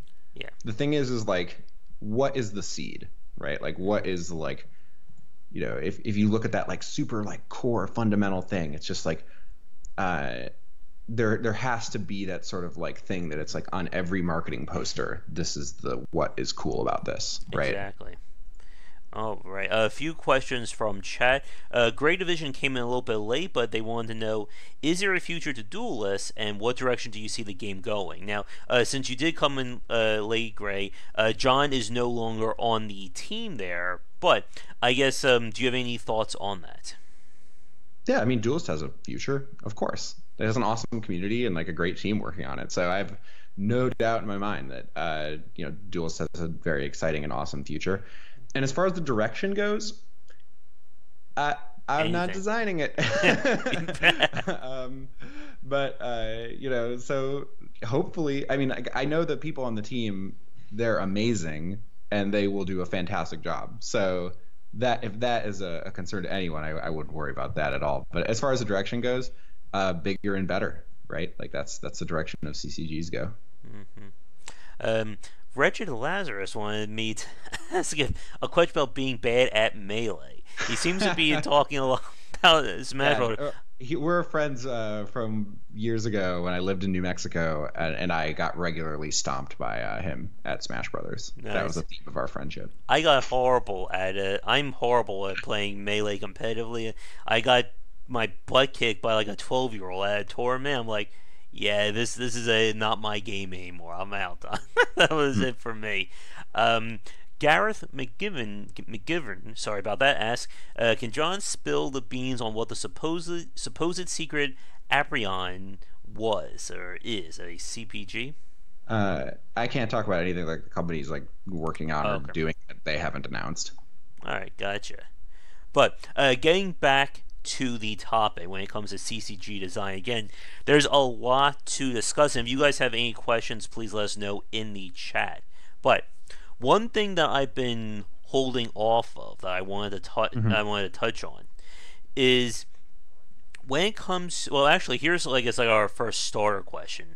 When it comes to CCG design and balance, as we said before, it is a different beast when it comes to traditional game design and even arguably some in cases tabletop. But for people watching this right now who are maybe like first timers or maybe don't even know the term CCG, I guess in your opinion, what do you think are like the major unique points of a CCG compared to other games? Heavy customization, variance and randomness, I would say are the two main aspects of the card games as a like genre. So that's really abstract, and I'm leaving it open to interpretation in that way because I think that you can do a lot in the space. Like I wouldn't want to describe a card game as merely I wouldn't want to describe a card game as merely like a game where you manage resources and like attack your opponent, because that's like lots of there are lots of card games that fit that description, but like there's also like a really big space. And the thing that they all share in common, at least to me, is heavy customization, which is usually in the form of deck building. That's like probably the biggest pillar. And then the second pillar is variance and randomness. Variance and randomness is pretty controversial, but almost all good, successful card games have it. In fact, if you don't have variance and randomness, you're just playing a strategy game. True. At least in my opinion.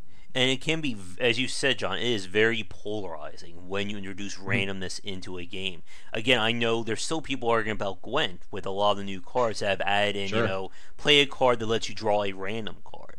And as you said, it's very hard when you start adding randomness to a title because, as you said before, RNG can be a very fickle mistress. You can have amazing success, or you can have like something like me where I miss like 90% shots in XCOM, and there's nothing you can really do about it.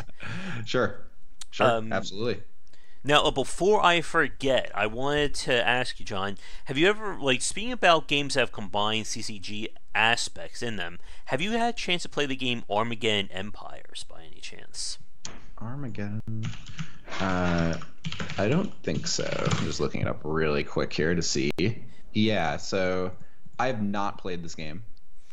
Tell me a little bit about it. It is essentially like a 4X or turn-based strategy game with CCG aspects. And it reminds me of what you were just describing before you went to the bathroom in terms of you're constructing units, you're putting them out on the field, but those units come from a deck that you construct.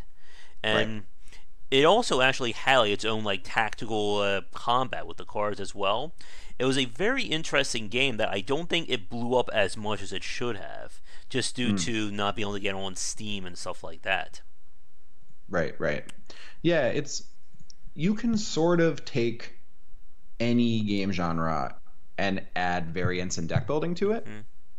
So in that sense, it's like a card game, I guess, which is again why I left it really open. Is like I'm really not a fan, I suppose, of like rigidly determining what like yeah, I'm not like a fan of like rigidly determining or deciding on what it constitutes a certain genre or not. But yeah, definitely strategy games with aspects of like CCG and stuff are like pretty common and popular. Yeah. And I mean, even like turn-based party games are a little card game like sometimes in terms of like having you like build a squad of units. Like there's a lot of mobile games like this where you open up a crate and it has like units in it, and then you like put the units on the table, and like they're basically cards for all intents and purposes, Oh yeah. right? Um, so like the analogy is strong, and like those mechanics are like often used by other games. Mm-hmm. I think like I would still call those games card games. I would just usually have like other genre qualifiers stapled to them as well. Mm-hmm. Like pure card games tend to like not really want to strongly use metaphor. They tend to put more emphasis on their systems. They tend to like want you to like as a player like understand the pieces you're playing as cards or as pieces, rather than like as an army or like a greater metaphor, like a battalion of tanks is one card or something. Like usually like the cards like they're narrower, they have like more focus on their systems and less focus on their metaphors, I would say. But like I mean people have kind of steered away from this in time. Like Magic is like super metaphorical. Like the game is like everything in the game is renamed library or graveyard or exile, or like all these different zones have their own unique flavorful names and stuff like that. So yeah, in general, you know, you can take a really complex strategy game and add card game mechanics to it for sure. Mm-hmm. I don't advise that, but it's something that one can do. All right, got a few questions in chat. Gray asks again, any thoughts on the future of Netrunner from a competitive perspective? I mean, I think that people will like. So you may not know this. I play very competitive Netrunner. I love to travel to tournaments. It's like my big hobby. I do that and I do improv comedy. Those are like my kind of my two shticks. And in Netrunner, it's like as long as there is one other person at the World Championship, I will be there. Is basically how I feel about it. But no, I think the game's doing really well. They have a new lead designer. His name's Michael Boggs, and he's a fantastic guy. So, yeah, I mean, my thoughts about competitive Netrunner are continue to enjoy it because I think it'll be around a long time. All right. And Wretched asks, any new CCGs in development that you're looking forward to? The Munchkin CCG just came out, which is designed by Eric Lang, and I've heard really, really good things about it. I haven't had a chance to try it yet. Light Chasers just came out as well, which is like a comic book / AR / VR / video game that has a CCG that goes with it, and that game's supposed to be really fun. And I think it'd actually be a really good game to get on the ground floor in because it's new. And it had like a really big successful Kickstarter, and there's a lot of acclaim going around. Yeah, I mean, also like whatever FFG is going to make next as far as card games go. Like Fantasy Flight Games just like has a new card game like basically every 2 years. So I'm always excited to see like kind of what they churn out. It is my hope that whatever they make is less complex than their last game, which was, in my opinion, kind of a design nightmare. But, regardless, they're always like kind of trying new things and like pushing the genre in like interesting directions. So it's always interesting to see what they come out with. All right. Now I got some questions I've been holding on to for our chat, John. So it's finally time to get them out here, and we'll see how long these answers are. But okay. Here's one that I've been thinking about. Now, one of the more interesting aspects of CCG design is the monetization model that goes along with it, because in many cases they go hand in hand. We see this with games built again on selling booster packs, the idea of breaking down or refining your cards to make like dusts or fairy dust in Hearthstone's case, or in Gwent's case, to then build a card that you're wanting. But the idea of having money tied to the balance and tied to the gameplay is a very serious issue, or a very serious concern when it comes to balancing these games. And the first thing I want to ask you about when it comes to this category, John, is the idea of keeping the value of these cards. As you said in the last part, one of the things that can make CCG designs very tricky to balance is that in the early stages, when you only have, let's say, 30, 40 cards, it's very easy to see, what card does what card's better. But when we get to games that are months or even years out, and we're up to like hundreds or maybe in some cases even thousands of cards, how do you approach things from a balanced perspective in terms of, are there cards that are just simply not useful anymore? And is there a way to fix them, or is it just like a necessary evil of the design? That's a huge question. I'll do my best to sort of address it like in a way I think makes sense. So just to talk a little bit about card game monetization, I think people are a little uncreative with card game monetization. Just like, I'm not including myself. I include myself in that statement. I think something like Artifact from Valve is interesting. I'll be interested to see how they monetize that game, because they're going to have paid drafts and it's going to be a paid content game. So it's like you'll have to like spend some money up front to buy it, and that's going to be their new collectible card game. So that's like an interesting thing that like hasn't been tried in quite a while. So yeah, I'd say in general, part of the reason why you see so many free-to-play card games is because there is an established market for the space, not because it's necessary per se.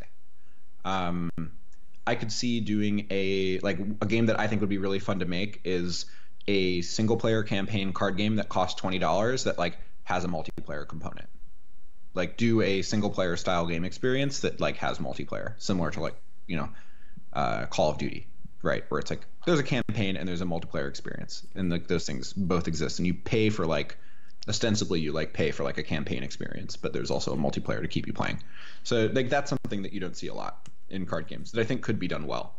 So on the monetization side, yeah, I'd blame some sort of like some level of industry uncreativeness to like sort of like try new things, but also like it makes sense to not try new things because risks cost money, like, and cost people jobs. So yes, it's always a little scary.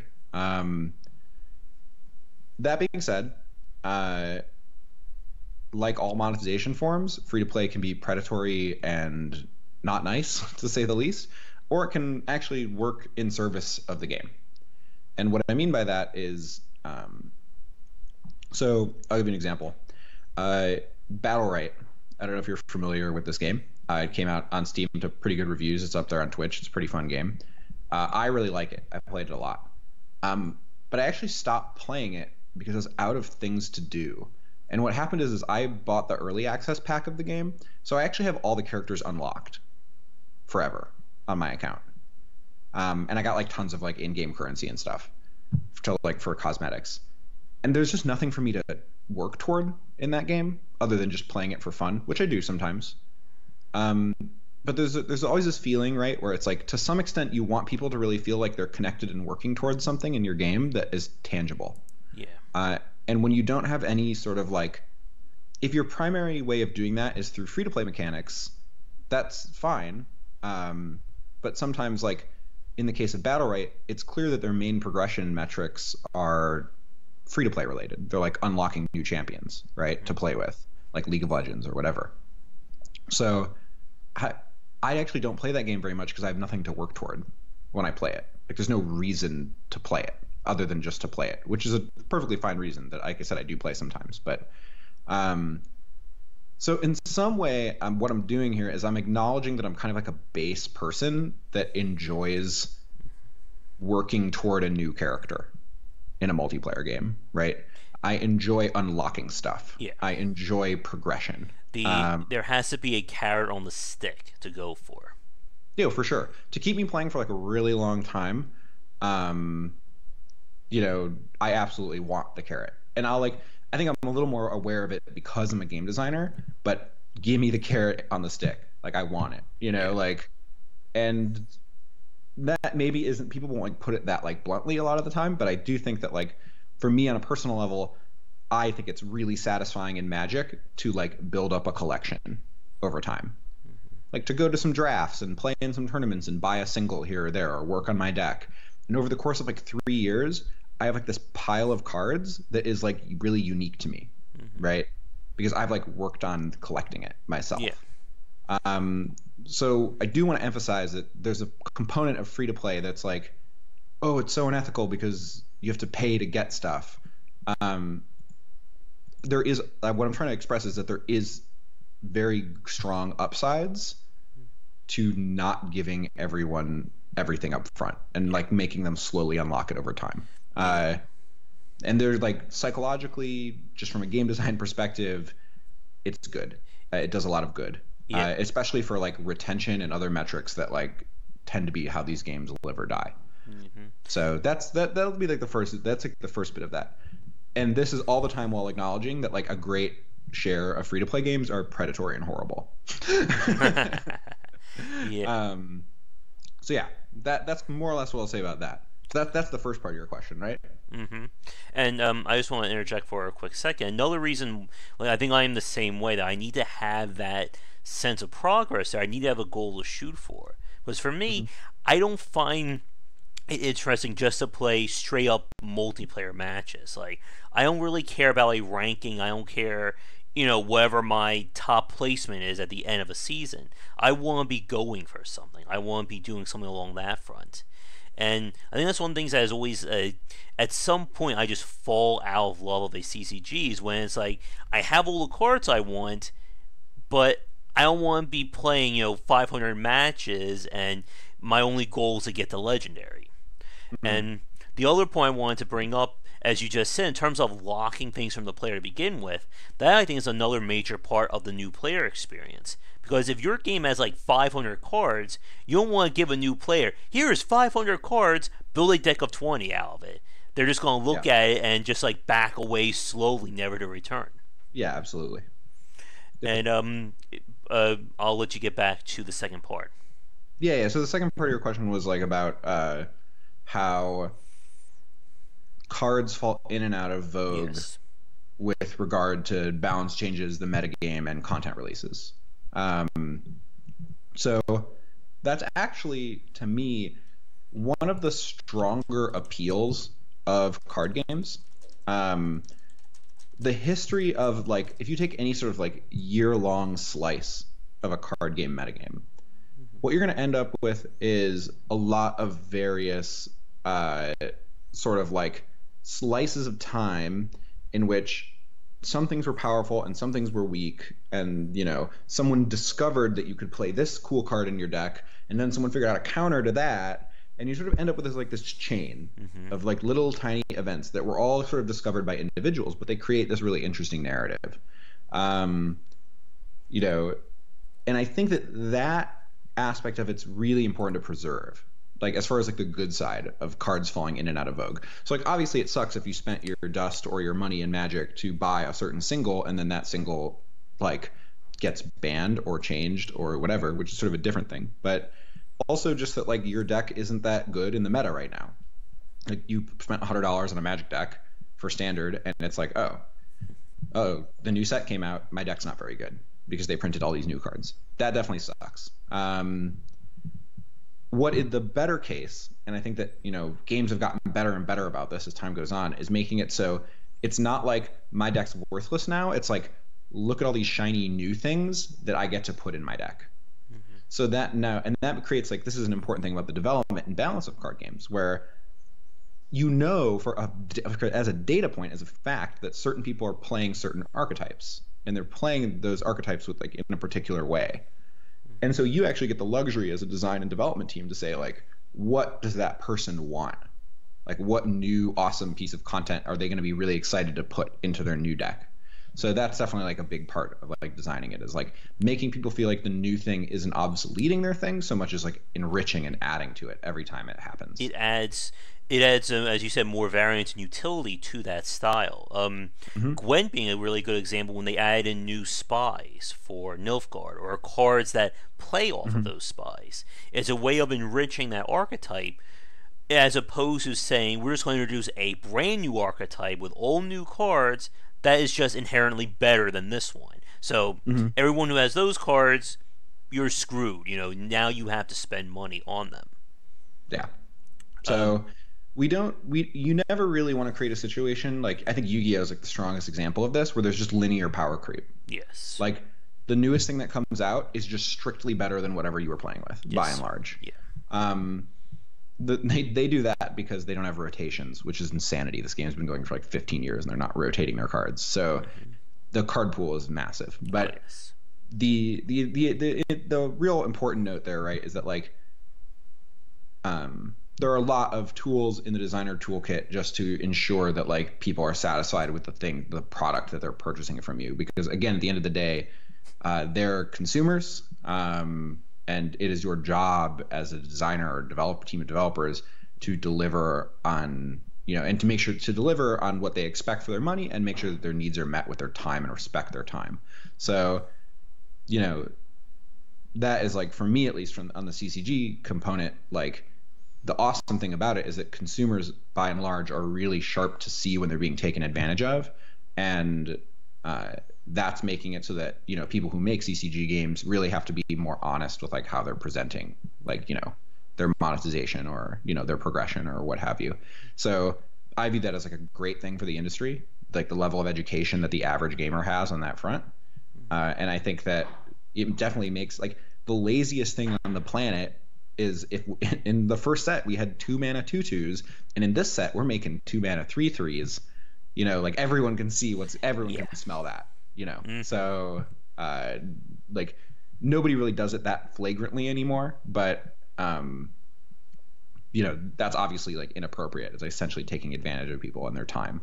So obviously you'd never want to do that, but there's still like lots of interesting tactics that you can employ as a designer to ensure that like cards you create, what you're trying to do, right, is create that interesting environment of like this card that hasn't seen that much play has a niche use that if people played this other card, it would definitely see play. Like that's really exciting because good players and people who play the game a lot can kind of identify those pieces and start to like build this ecosystem. And that's really like what you're putting the focus on there. Yeah, and I agree with you completely there, John. That, again, goes back to what I love about studying CCG design, is that it's about building that plan from A to Z of, I'm going to use this card, but now I figure out that this card works really great with this card. And then if I combine these cards with this one, we now get this strategy. And it's kind of like just like, figuring things out as you go to put together this amazing strategy, which once again, you did yourself, or what you can do yourself. Let's see. And before we get to another question I have for you, John, Gray asked us a few minutes ago. Speaking of Fantasy Flight, do you feel miniatures games like X-Wing, Warhammer, Mage Ascension have untapped potential in the digital market, a market Duelist has explored but few others have? Yeah, for sure. I think it's hard. Like the manifestation of those games in digital tends to be real-time strategy, which is a very hardcore genre. The sort of like less hardcore but still very hardcore genre of RTS are like games like the Civilization series, which are systematically quite dense, but very fun, and like have a sort of like similar vibe going on where it's like you're kind of like manipulating things on a map. As for like, how I sort of like see the future of these like miniatures or tabletop-esque games, there's been a good amount of exploration into it. Not just Duelist. There's Armello on Steam, which is like an awesome, basically like a digital board game you can play with people. Really fun game. I highly recommend that if you're interested in that space. And then also just like in general, the mobile space has like a lot of tactics games that involve like figures moving around on boards and stuff, which I think is really cool. But yeah, I think we'll continue to see it. I think the hard thing is that board games kind of do miniatures better because a lot of the board games lean a lot on like ownership, right? Like X-Wing is a really good example of a game where it's basically a deck building game, or not deck building like Dominion, but like a card game where you build a deck, because you like build a fleet of dog fighters, and then you like go and play other people's fleets, and they have like point values, and it's like kind of like building like a Warhammer army. Yeah.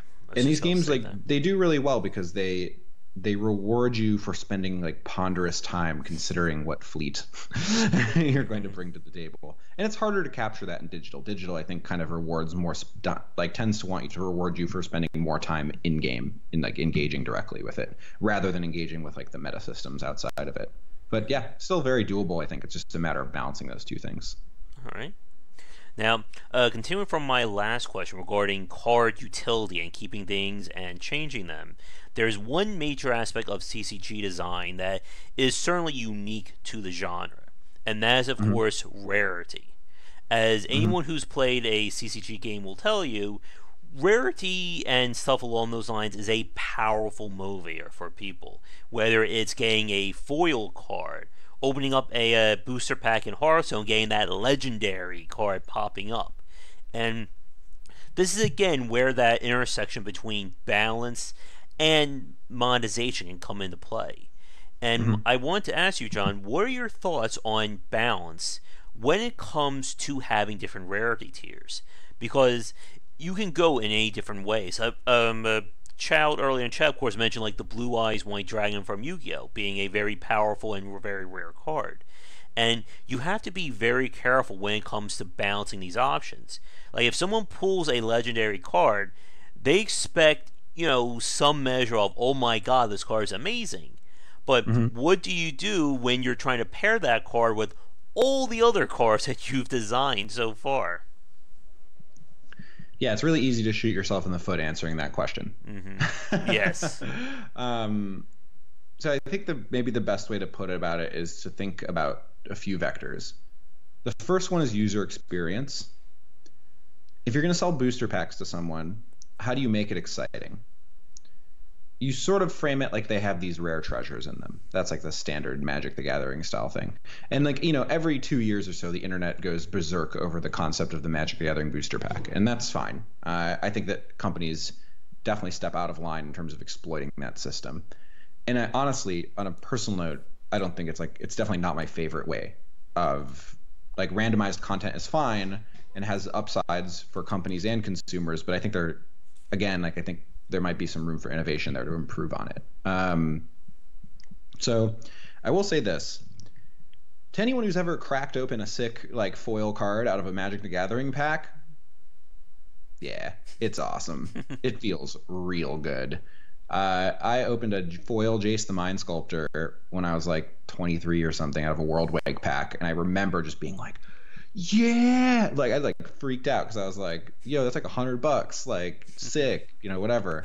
And it's like, that's like a really good feeling. Like it feels awesome to have that, like, that like emotional experience of like opening. It's like winning the lottery, right? Like it feels super good.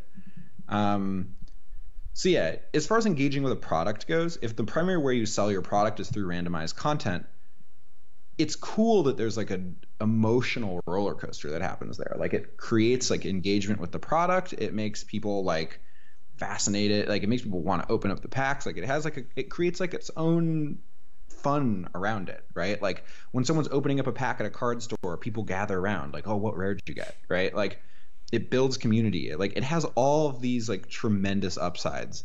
And yet at the same time, it's still like fundamentally kind of exploitative. And balancing those two things is, for me at least, really about trying as hard as possible to deliver on two things at the same time. One is money for what you receive, flatly. If someone spends money on something, I feel like they should be rewarded in the form of support. Like they supported your company, and they spent money. They should be getting equivalent value back, whether that means in literal value or in enjoyment value, however you want to sort of put a metric on that. And then the second thing is they should have a good experience buying your thing. Like I definitely have like bought games that really put no effort into making the experience of buying the game fun or awesome. A really good example of this is like the pack opening experience in Hearthstone. It's really fun to like, ooh, did I get a rare? And you like click it and like you can see, right? Like it has like a charm to it. Like it's actually like they put a lot of time into making sure that experience felt fun, right?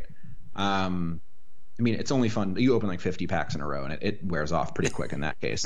But it's still like, and I think that kind of stuff's really awesome. Like, I think like I'd love to see products and game products in particular put more effort into assuring that the actual process of buying and opening them, if you will, is satisfying and like enjoyable.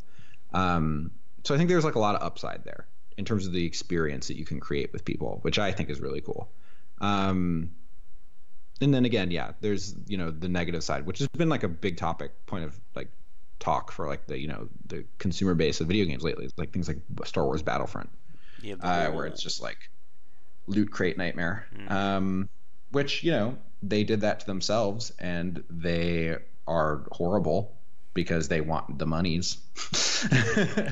And that's fine. Like, that's a thing, and I'm sure no one working on those games, no game designer or developer working on those games made that decision. It wasn't their decision to make. It like never is. But it sucks because it's unfair. It's fundamentally unfair to the people who spend your time, spend their time like investing in these products.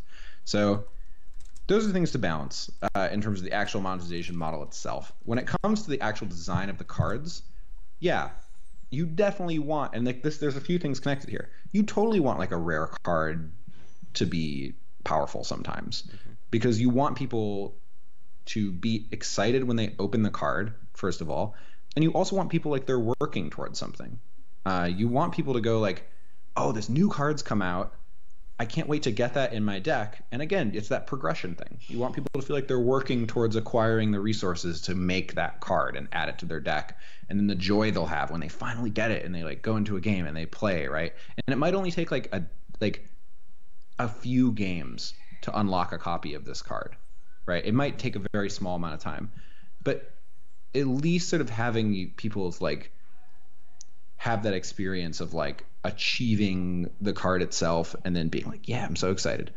So that's one thing. And then it's like, it's aspirational. Like, that's like the thing. It's like the thing I was talking about with Battle Right. I have nothing to aspire to in that game because I've unlocked all the content. You want people to feel like they're aspiring towards improvements in their collection and improvements in their skill sort of in tandem, right? And then when they finally get their new card and it works awesome and it does everything they could ever possibly dream of, which is like, the best case scenario, it's a great feeling because it makes them just want to keep playing more with that thing that they've like unlocked and that they've acquired. And then of course there's the opposite case in games where all the commons are dumpster trash that you would never put in any deck, and your deck is really only just filled with like dollar bills, right? And you absolutely don't want that. You like a lot of the core power of most of the games I design are at common. Most decks should be composed of like common and uncommon cards, and that's really important because it makes it so that the balancing factor between decks of disparate quality is narrower, right? Like player skill tends to factor in more into those games than the actual rarity of your cards, which is really important. Yeah, that's what really got on my nerves when I played Hearthstone, and I just did like a random match. Someone just like literally every turn played a legendary card. I'm like, what the hell am I supposed to do here? I have a starter deck, and this guy, it's like bringing like a knife to a tank fight in that case, where you just have no way to get around it.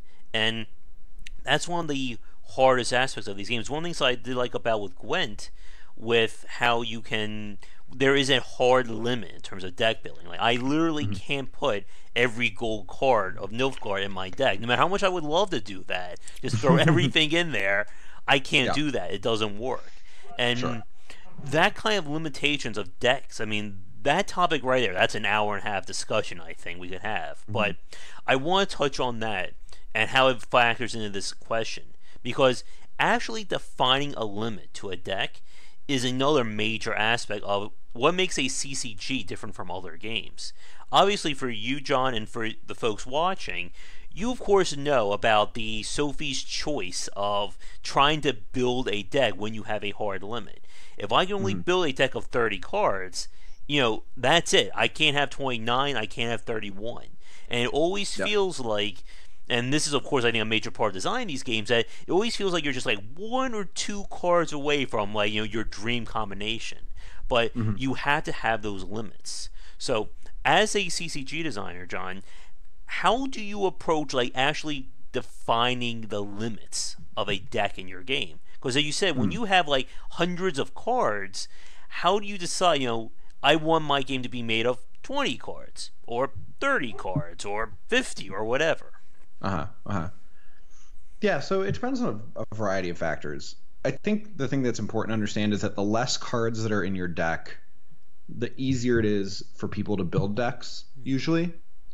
The less restrictions you have on deck building in terms of the kinds of cards you can include, the easier it is for people to make a deck, but the harder it is for them to make a good deck. Yes. So that's the balance there. And then in terms of just the number of cards and the number of cards you can include, most of it depends on like what level of variance you want in a game, how often you want someone to see a particular card. Gwent, I think, is a 25 card deck up to 30 cards or up to 40 cards, like 25 to 40. But 25, and then you draw 10, and then you draw 2 and then 1. So you play 13 cards a game, but there's like tons of cards that tutors cards from your deck. So it's not uncommon in Gwent for every single card in your deck to hit the table at some point in the game. That's one way to do it. The danger there is it makes games samey because you're really hyper consistently hitting your most powerful card every single game, which, while fun for a while, tends to wear off a little bit because you're like just literally linearly executing on the same plan every single game because your deck's hyper consistent, right? And that's sort of like, again, you're getting closer and closer to strategy game territory and further away from like card game territory. So I would say usually the things I think about are like, okay, cool. So to what extent do I want deck building as the primary construct of this game to be like a sort of like consistent thing? And the answer to that is kind of tricky in the sense that like Gwent is a game where I think like one of the main draws of it is building interesting decks. Like the deck building in Gwent's like endlessly fascinating. Whereas I'd say the deck building in Hearthstone's kind of whatever. It kind of feels like that power curve issue, I think, in a lot of cases. Yeah, it's just sort of like, I got like some 2 drops in my deck, 3 drops, 4 drops, 5 drops, a couple legendaries at the top there, click it and play it. On the high level, there are highly optimized decks, but, it doesn't get you thinking about it in the same way that Gwent does, and Gwent like puts a little more emphasis on it. So I would say, as a card game designer, that where you're going to want to be on the spectrum of like you can click a bunch of stuff into your deck and it'll play fine versus you have to meticulously plan out your tutoring chains like in Gwent, there's a good balance between the two things that you can come to. And it really just depends on where your product is, like what your market is and like who you want playing it. But, upsides to deck building is like it increases ownership, in terms of like on the personal level. But it also has this thing where it's like a lot more complex. So there's that component of it as well. Yeah. As for like the number of cards, again, it really just boils down to like what level of consistency you want in every game. Like the sort of thing that I think is like a nice metric for me when I'm designing like a prototype is like the Hearthstone sort of like 30 card deck, 2 of every card, and you draw about half your cards every game. So then you can't like, statistically speaking, you'll draw any given card in half your games, which means that the combinations of cards you draw are not fixed in the same way that they are in something like Gwent, where it's like you're really likely to draw like 2 golds, 3 silvers, and like your core bronze cards every single game in Gwent. Whereas like, I'd much prefer it to be like, I tend to like really like about card games is that improvisational element that you kind of mentioned earlier, where it's like, okay, I have these cards this game. How do these cards that I've drawn produce a win, right? It's like playing almost like Fisher random or something in chess, like where you kind of randomize your pieces every game, and then you have to like kind of throw out everything you know and sort of like improvise what you think a good strategy is. Each game is essentially its own unique thing, essentially. Yeah, and exactly. I think that's what I really like about these kinds of games and where my love of them come from, and when it doesn't get to that point. As you said, when it comes to something like Gwent, you have to be really careful because, as you said, there are cards that allow you to draw other cards or mill cards in your deck. So if you can consistently build a deck that says, I am going to play my top 10 cards every time or every match, and I can do that reliably, it's not really improvisational at this point, because I know what I'm going to play. And if what I play is the best strategy each time, well, what am I going to do? And we've seen with Gwent, again, I know we're both talking about Gwent, but that's the one I think I played the most, and it's great to talk to someone else who's played it, that we've seen those strategies, such as, what was it, not Letho, there's a very powerful milling strategy for Nilfgaard that... Oh yeah, with Avalok, the sage exactly. And stuff. Yeah. And when you get to that point where the game just becomes mechanical, I know what cards I'm going to play every time, I know the exact result every time, what's the point of playing it at that? Yeah, so then again, right, the problem is that a lot of card games aren't built to be strategy games. They really rely on that gameplay variance from game to game to really sort of like keep the challenges and outcomes fresh and interesting, and to keep each game like unique and surprising. The problem is with a lot of these strategy games is that they play out hyper-deterministically past the first few turns. Exactly. Yeah. And that's not necessarily a bad thing, right? Like, there's a game that came out that released recently that was in development for a long time called Prismata, which I would not call a card game. I'd call it a two-player strategy game because it has no variance in it. But the basic idea is that you have like a set of cards you can build, and it mimics an RTS. And then every round you have some number between like 5 and 11 random cards added to that set, kind of like Dominion, if you've ever played that. Yeah, it's like a deck builder game, but you sort of have like a set of things every game, and then you have a random set that's shared between each player to like play this card game with. But there's no like drawing, and there's no randomness. It's just like the set is random, but you share the set, so it's fine. Like it's totally symmetrical. So the sort of like aspect of symmetry in these games, like you don't really want games like, I think with card games in particular, it is a strength that they're asymmetrical, and it's a strength that asymmetry contains variance and randomness within it. It is why people play them, in essence. Yeah. It is what keeps every aspect of them exciting to play. And granted, that's super not for everyone. I mean, like, you know, we haven't talked about it yet, but like randomness is like a pretty hot button topic, you know, in card games in particular. But I pretty strongly believe that like if you took a game like Hearthstone, Duelist, Gwent, whatever, and you just put your whole deck in your hand at the start of the game and said, okay, play any card you want out of your hand, it'd be super boring. Yeah. So, you know, in that way, it's like you always want you want some randomness, and you obviously don't want to trivialize player decision because that's always crappy as well. But you do want, you know, people to feel like they're improvising to some extent with the resources they have available to them. And I remember, I think one of the Hearthstone designers gave a talk where he talked about balancing the legendaries, and they said they wanted to try and make each legendary basically having a unique or a complicated option to them. It wasn't just about pure power. And I think that is another major point about rarity. As you said, the commons, the cards that people can easily get, they should be the bulk of your deck. It shouldn't just be, I'm just going to play 20 legendary cards and I win, because it then gets back to the issue of that kind of predatory monetization scheme. You know, whoever spends the most money, they're just going to win by default. Yeah, of course. That's awful. Yeah. Now, I'm going to do a quick time check. We are about to come to 2 hours in. I do have a few more questions for you, John. Are you still? Yeah. So I think as always, for those of you who are returning fans, we always run long past our time, but I'm going to try and keep us hopefully on track. But just to be on the safe side, for anyone watching this, I'm going to put out a last call for CCG related questions for John now, because once I'm done with the questions I have, just so that we're not all, you know, falling asleep at our keyboard, we'll wrap things up then. But this was a question I mentioned, you know, in hour 1 of our cast that I want to make sure to bring up.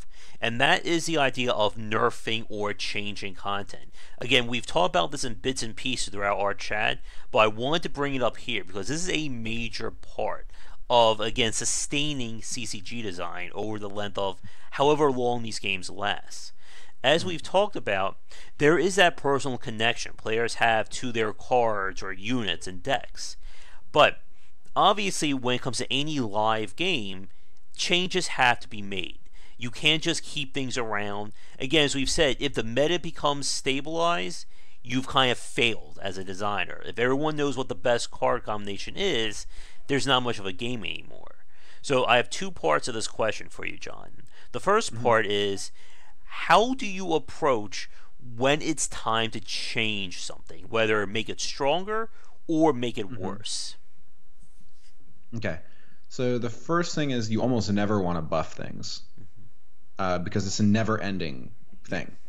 You buffed X card. Why didn't you buff Y card? You buffed this. Like, why'd you buff this? You should have buffed this. It's like a constant. It's like you can never win buffing cards.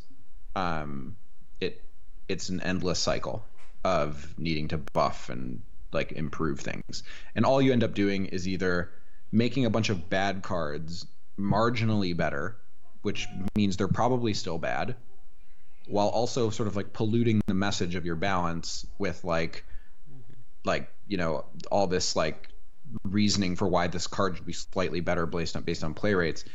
You never really want to design outright bad cards. Like sometimes cards are worse.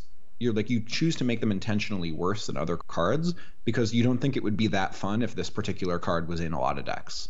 You think the design itself is more interesting when you see it occasionally. That's like an example of why you would want a card to be on the weaker side. And then a card on the stronger side, like you would intentionally choose to make a card on the stronger side because you think it's really fun when this card is in a game. You think that like this card like makes it such that like gameplay is enriched and made better by a consistent presence of this particular card. And that is a case where you would say, okay, we're going to make this a little more aggressive. We're going to make this like a little bit more attractive for people to play with, either numerically or with an ability or something like that. So that's sort of the first thing about card balance is that you really don't want to buff things because you're just going to buff everything a little bit and then you're just going to have the exact same game and you're going to put like all this work into it when you could have just been making new awesome stuff. So you like the work you spend on buffing stuff is like, again, like time is like a limited resource in game development. So if you're spending time buffing stuff, you're not spending time balancing and improving the stuff you're coming out with, and you're not spending time, making that next expansion like the best it can be from like a balance or design perspective. So again, it's always a trade-off, no matter how you slice it in terms of like the amount of time you have. And you're just going to have better results as a game developer by making your content, your future content, learning from your past content and not dwelling on it, making your future content sharper and better and learning and improving. Like you'll it'll be better, right? So that's sort of like the first thing about that. But as for game balance itself, banning cards or errating cards or changing cards pretty much always results in a loss of consumer confidence, which is like the cost of every time you do it. Even if it's good, even if it's like the right thing to do, somebody out there, like Magic's like a good example because they've banned some cards in recent memory. Somebody out there played the deck that was like the best deck that got partially banned. That person probably is not happy when their deck gets banned because they like this deck and they like playing it and they want to play it. And you have basically said, no, you cannot play it. Thanks for your money. Yeah. And like your $40 card is now a $2 card because it's banned. And there was like nothing you could have done about it. And you enjoyed playing with this.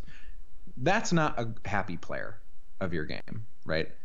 So you can assume that every time you change a card, at least some people are that player. So that's the import. That's the risk that you're working with. So that's like always one component to consider is that some people will be happy, but there's always some people that are basically going to be like, oh, this sucks. This was my only deck. I'm not playing this anymore. Yeah. And I think it starts to restrict what are the viable options for your game when you start saying you can't do this, you can't do that. One of the complaints that I felt with like this was like early or mid, again, Bay of Gwent, was that it kind of was about these oases of balance. Again, if you were going to play as Nilfgaard, you were going to either play as Reveal and only use these cards, you were going to play Mm-hmm. as Spy and only use these cards. Mm-hmm. Anything else, you're just wasting your time because there just weren't enough viable options and enough cards to really explore what you can do with them. And I think, as you said, or I think I'm kind of inferring this, but I think you may agree that you definitely want as many viable options when you're Mm-hmm. designing a CCG game as possible.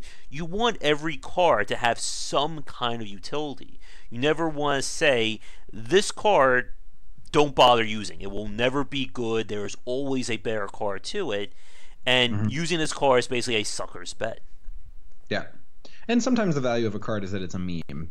It's like Yeah. it's implicitly kind of bad and silly, but that's the fun of it, right? Mhm. And that's okay too. So yeah, I think really the important thing about game balance is it's really not balance. Like balance, I think is just like a crappy word to describe what's going on, because you just don't want your game to be perfectly balanced. Perfectly balanced games are really boring. Yeah. You want a good mix. You want like an ecosystem. You want just as much as you want the T-Rex, you want the like moss on the trees, right? Like, whatever. If you think of like a classical, eco-science example of what like a healthy ecosystem looks like in nature, that's kind of the ideal metaphor for a CCG.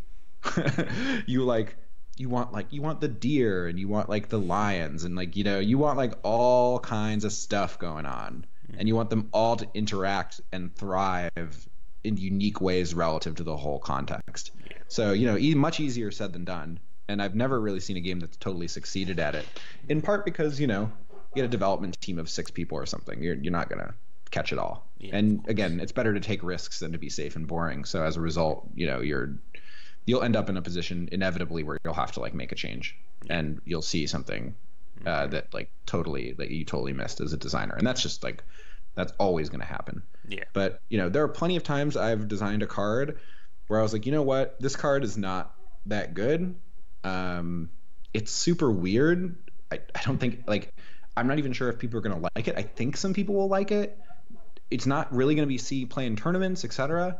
And then there's like a threat forum post like, a month later being like, yo, everybody who loves this card, this is what I love about it. And like a bunch of people are saying what they love about it. And it's like, it's there for somebody, right? Like somebody's going to fall in love with it if you like put the care and time into like seeing how it fits into this whole thing. And sometimes the thing people like, you put all these awesome like badass things in your game, like T-Rexes and like going with the nature metaphor. You go like tiger lions and like crazy awesome badass stuff. And then the thing that someone really falls in love with is like the ladybug that you put there. Yeah. Right? And like that's sort of the thing you kind of always have to realize about card games is like every piece of your ecosystem is meant for somebody else. And you have to spend as much time on the little guys as you do on like sort of like the big splashy things of your game as well, because people fall in love with different things for different reasons. Yeah. And again, like you just never know what card is going to speak to someone, and then they're going to try and build that deck around it. And you have to be careful when you start changing rules and systems around that. And I'm glad you mentioned about the tournament play versus the casual play, because that will probably be my second to last question for you tonight, because I really want to at least touch on that before we go. But the second part of my question regarding nerfing and balance, I think you may have answered this one already, but what do you do when it's not just one card that does it. Actually, for most cases, it's never just one card. If you do your design right, that's the problem. It's always a combination. Going back to Gwent, for instance, the milling example with Avalok. Again, that was a combination of cards that when played, it just kicks ass. But what do you do from a balance perspective, again, when you have a set of 5 options, each working interdependently of each other, but then also working together to create this ultimate solution? How do you balance, or how do you approach that kind of problem? Yeah, so the first thing you always have to ask is, do we want to remove this from our game, or do we want to weaken it? Exactly. So I think in the case of Mill and Gwent, which was a pretty miserable archetype to play against, they pretty much just wanted to kill it. Yeah. Like they wanted it to be gone. And they ended up like redesigning two of the cards and severely nerfing Avalok the Sage. So those are sort of like those they like basically just that's a non-thing. Like you just can't play that deck anymore, which I think is probably the right decision. Sometimes we've never had a particular deck, in Duelist that was so inherently bad on its own that we had to like remove that archetype from the game. We never had that problem, but plenty of times in designing games, whether it be my personal games or Duelist, there were cases where it was like we need to decide what card we're going to hit and why. And mostly what it boils down to is whatever the most powerful, most ubiquitous piece of the deck is, that's where we start.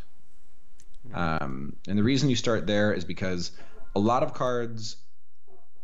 the most insidious cards are the ones, and again, like I'm also going to say this and then maybe say like something that contradicts it completely in a second, so bear with me, are the ubiquitous cards.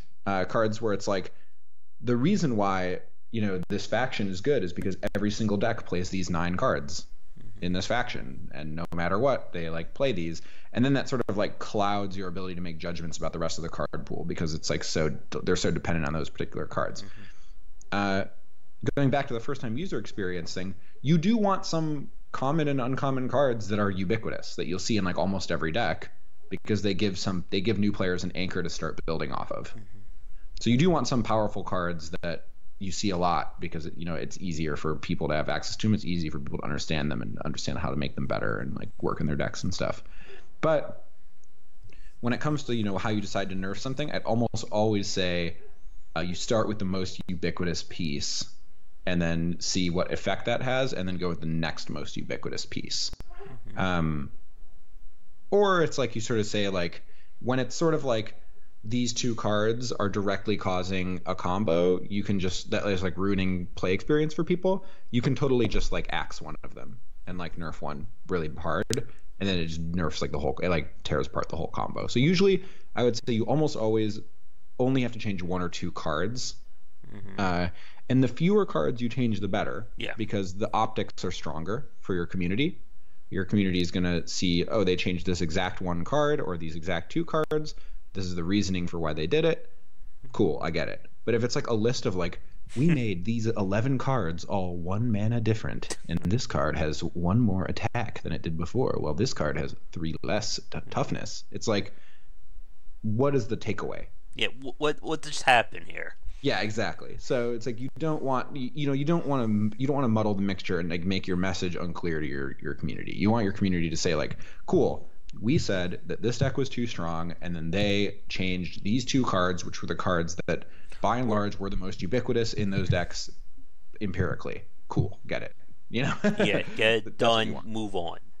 Yeah, and just for people watching, just so we're not just spending this whole time talking about Gwent, I just remember a Hearthstone example, Miracle Rogue, back in the first year or first few months of Hearthstone. That was another massive example, again, of 1 or 2 cards just utterly dominating the whole thing.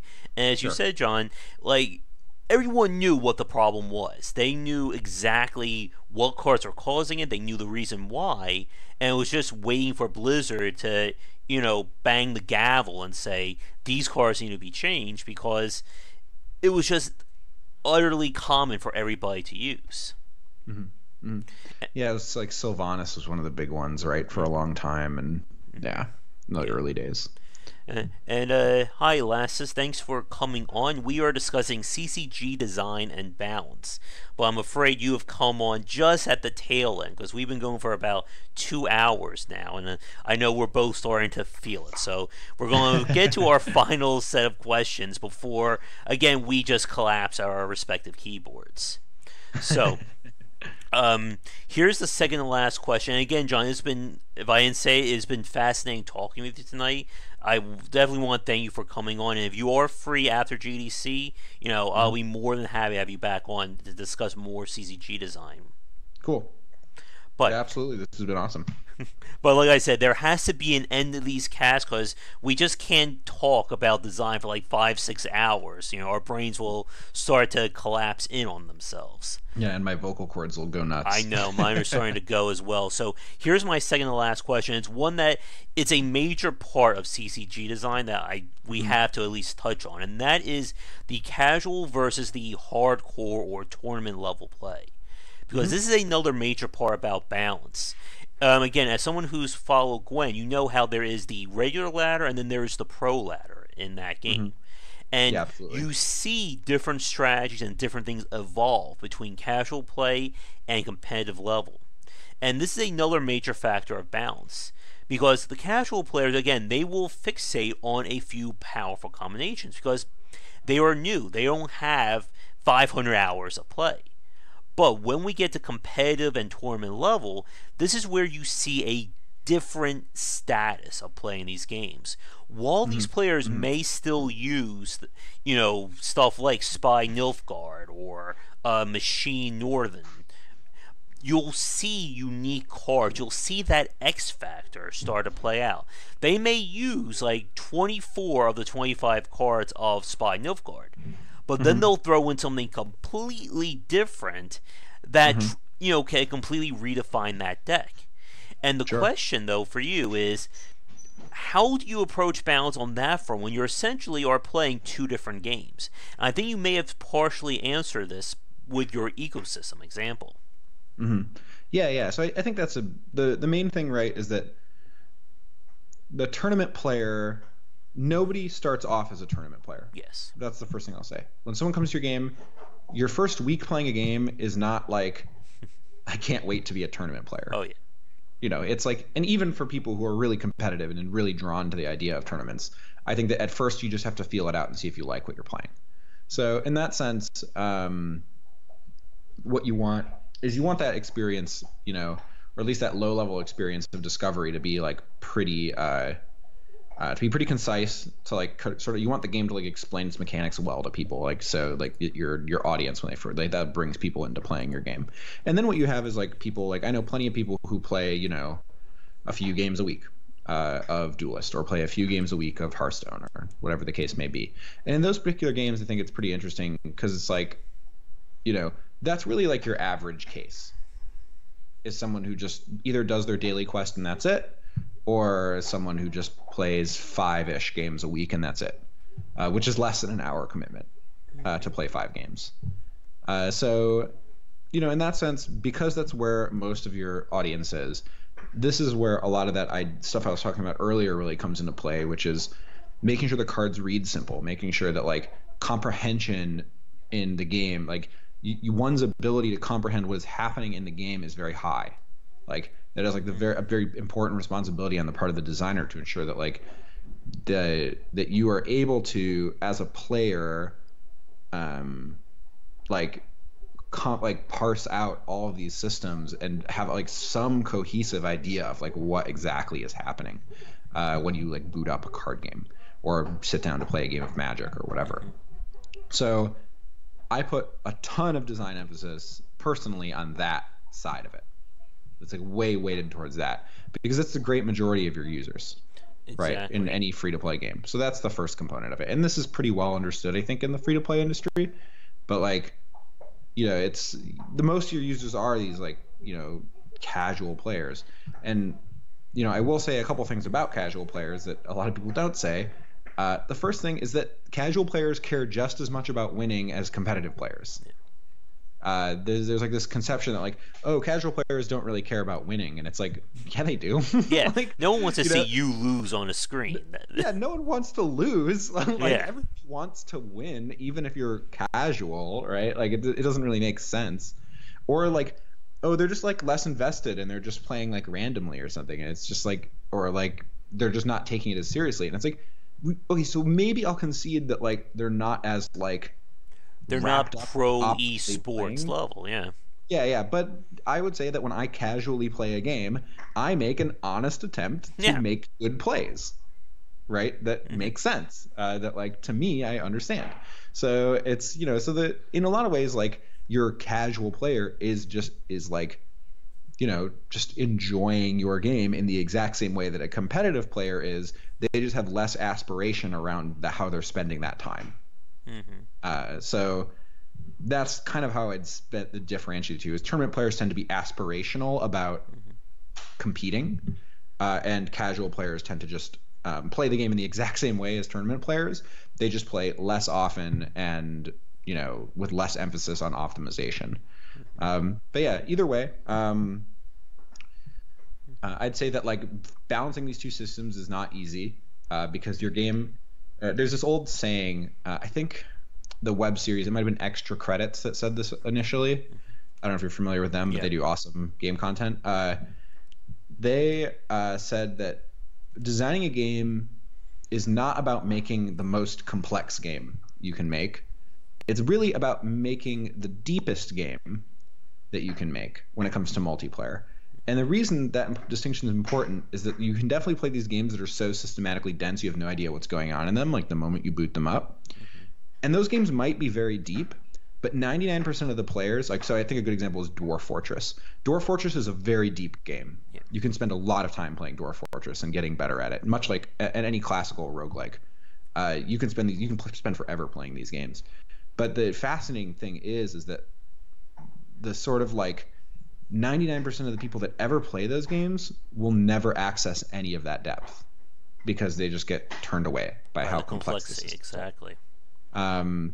But so what you want, and this is the metaphor I like, is let's say you're going to a market and you're trying to decorate your house, right? And you're haggling with people for stuff to put in your house, and your house only has so much room for stuff. You don't want to go to the market and get the most stuff, right? What you want to do is you want to spend the least amount of money for the best stuff that exactly suits your needs. So the and again, if you have complexity, let's say you start making a game and you have 100 complexity dollars, you want the most depth for the least money spent. Exactly. And that's really important in card games, in particular because they have these tournament scenes. It is your responsibility as a designer to ensure that they have that level of depth that's going to meet the sorts of needs of these of your consumers.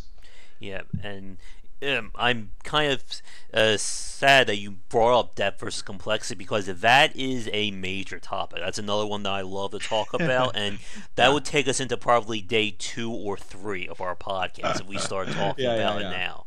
But yeah, it is a very big point. As you said, you don't want people, there is a big difference between depth versus complexity, because just because your game is complex doesn't make it all that deep. And we've seen games like that where it's just it's a very simple game, but due to UI issues, due to how the game's being explained, only 5-10% of the people who are playing the game are actually figuring it out. And as you said, going back to your ecosystem example, a successful game is one that caters to everybody. To the people who are just casual, may only play once or twice a day, or even once or twice a week, just as you're having your hardcore competitive people who are playing this game every day. They're min-maxing to the extreme. Because without both sides, or without this whole group, your game is just not going to be sustainable. If there is no hardcore element to go for, then there's no carrot on the stick for people to achieve. But if there is no casual or core group, then there's no market, or there's no audience who's interested in playing your game. Because you're not going to have a successful game that only, 500 people are playing it, and that's it. That's not a successful game. Even if those 500 people are playing your game every day, that's not a growing market. That's a closed loop at that point. Yeah, agreed. But yeah, it's good. It's important too, just in card, it's always good to have an audience. This is something that gets talked a lot, in real basic product design. Knowing your audience is really important. Yes. Knowing who, what age range, what gender breakdown, whatever, these sorts of psychographics that determine who your audience is going to be. Really important stuff.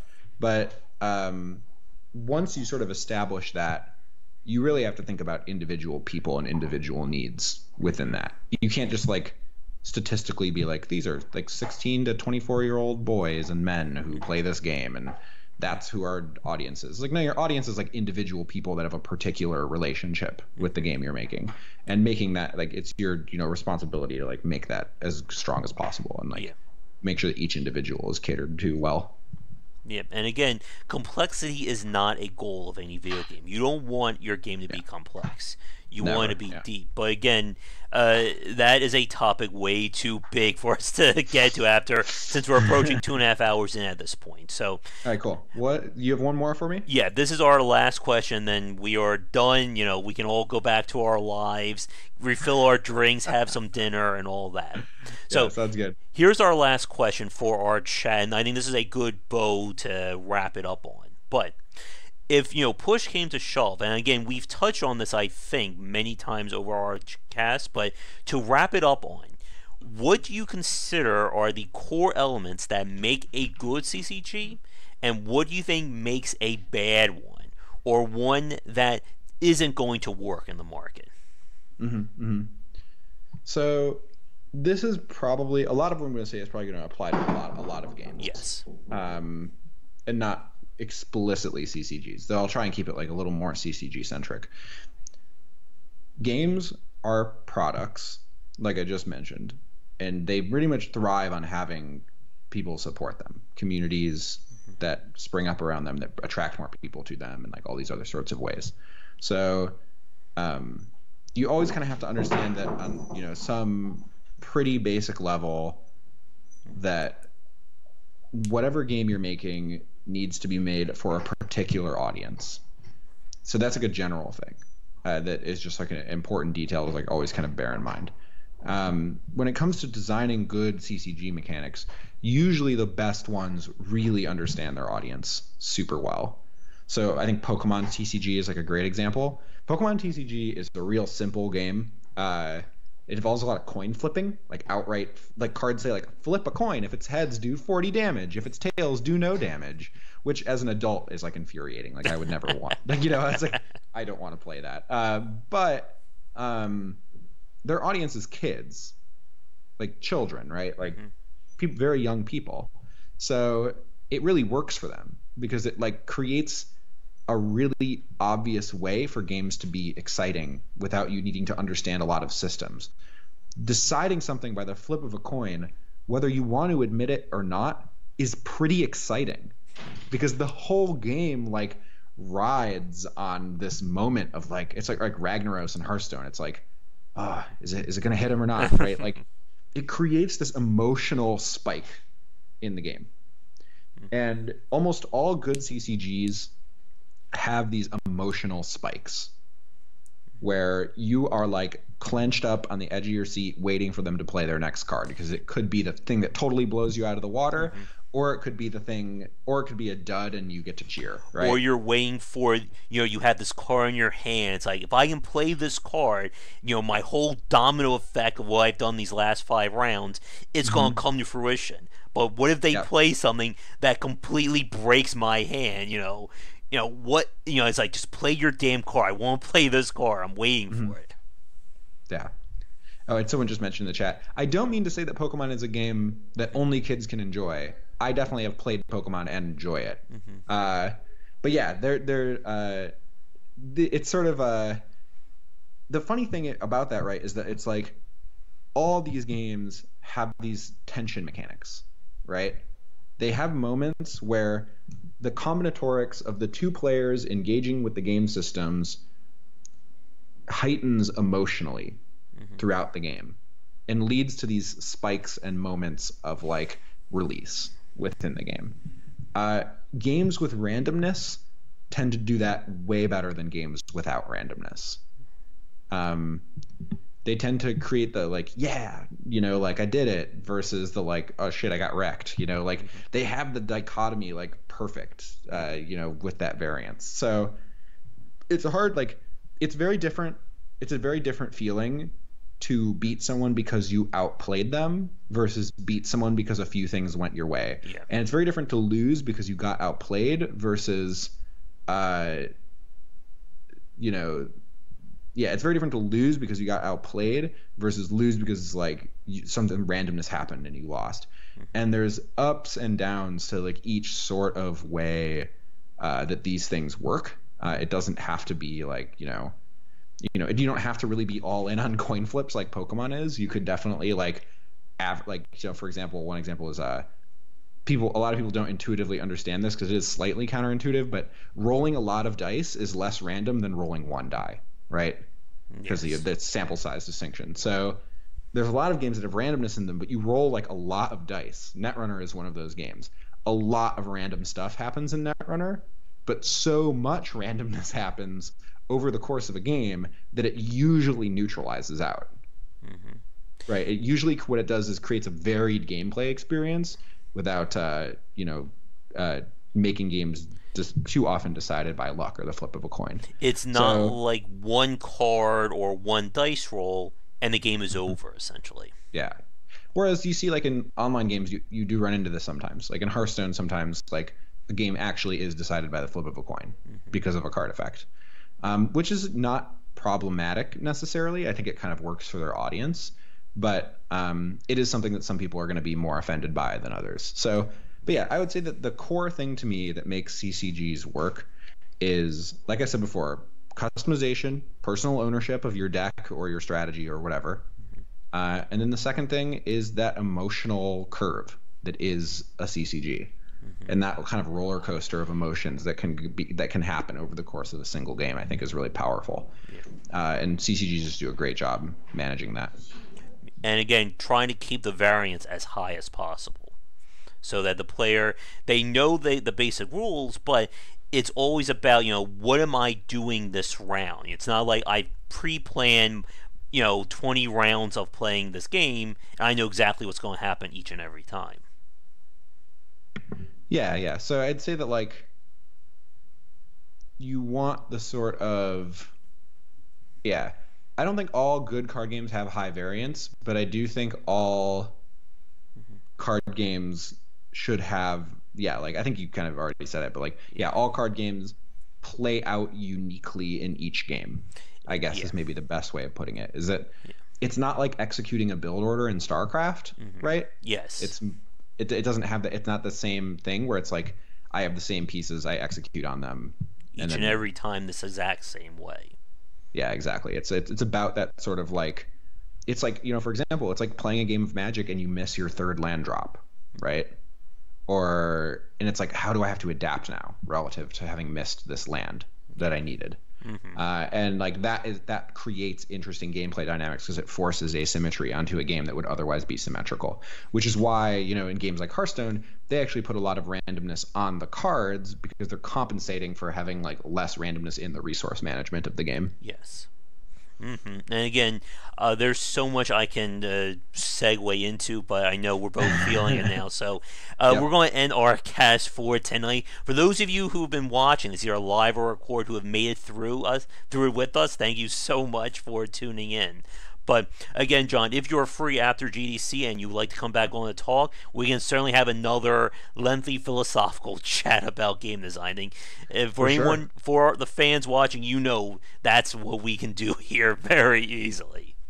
Yeah, most definitely. And yeah, it was a pleasure being on the show. Glad to do it. Yeah, like I said, it's just there's always so much to talk about. Card games are just crazy. It's never a short topic when we talk about design, no matter what aspect we're trying to cover. Yeah, absolutely. Yeah, but like I said, for those of you watching this recorded, it will probably go up after GDC. So, John, I just want to say again, best of luck to you with your job hunt. Hope you have a great time at GDC. And, yeah, hopefully we'll be able to chat about whatever your next project will be in the near future. Yeah, for sure. Hey, thanks again for having me on. Not a problem. Gray says you owe me a game of Netrunner. Anytime. Nice. All right. But we are going to wrap things up here. Like I said, John, just hang on Skype for like 1 minute afterwards. But for those of you who've been watching this either live or recorded, thank you so much for tuning in. If you're watching this record and would like an ad-free version of this talk and up a little bit early, be sure to check out patreon.com/gwbicer, as my VIP supporters get these talks that way. But if you are a developer watching this who would like to come on and chat with me, please don't hesitate to get in touch. We'll try to keep things within a relative time frame. Again, I try to keep these casts under at least a day if possible. We don't want to go into days 2 and 3 of our talks here. But before I end things, if people want to follow you, John, do you have any things for following up? Sites, Twitter, anything like that? Yeah. So on Twitter, I go by John JOHNV Trev. So JOHNVTREV, and that's kind of like the main way that people can follow me. If you want to get in touch through my portfolio, I have like an email address and like contact information on that as well. My website is johnvtrev, like the same as my Twitter handle.com, and that's like my portfolio, and as well some more information about me there. All right. Well, with that said, we're going to end things for tonight. For those of you watching this live, I'll be back on later tonight for a regular game stream. But for everybody else, that is going to do it. So once again, John, thank you so much for coming on. And be sure to tune into our next cast whenever we do it. So until next time, folks, have a great night, and thanks for tuning in.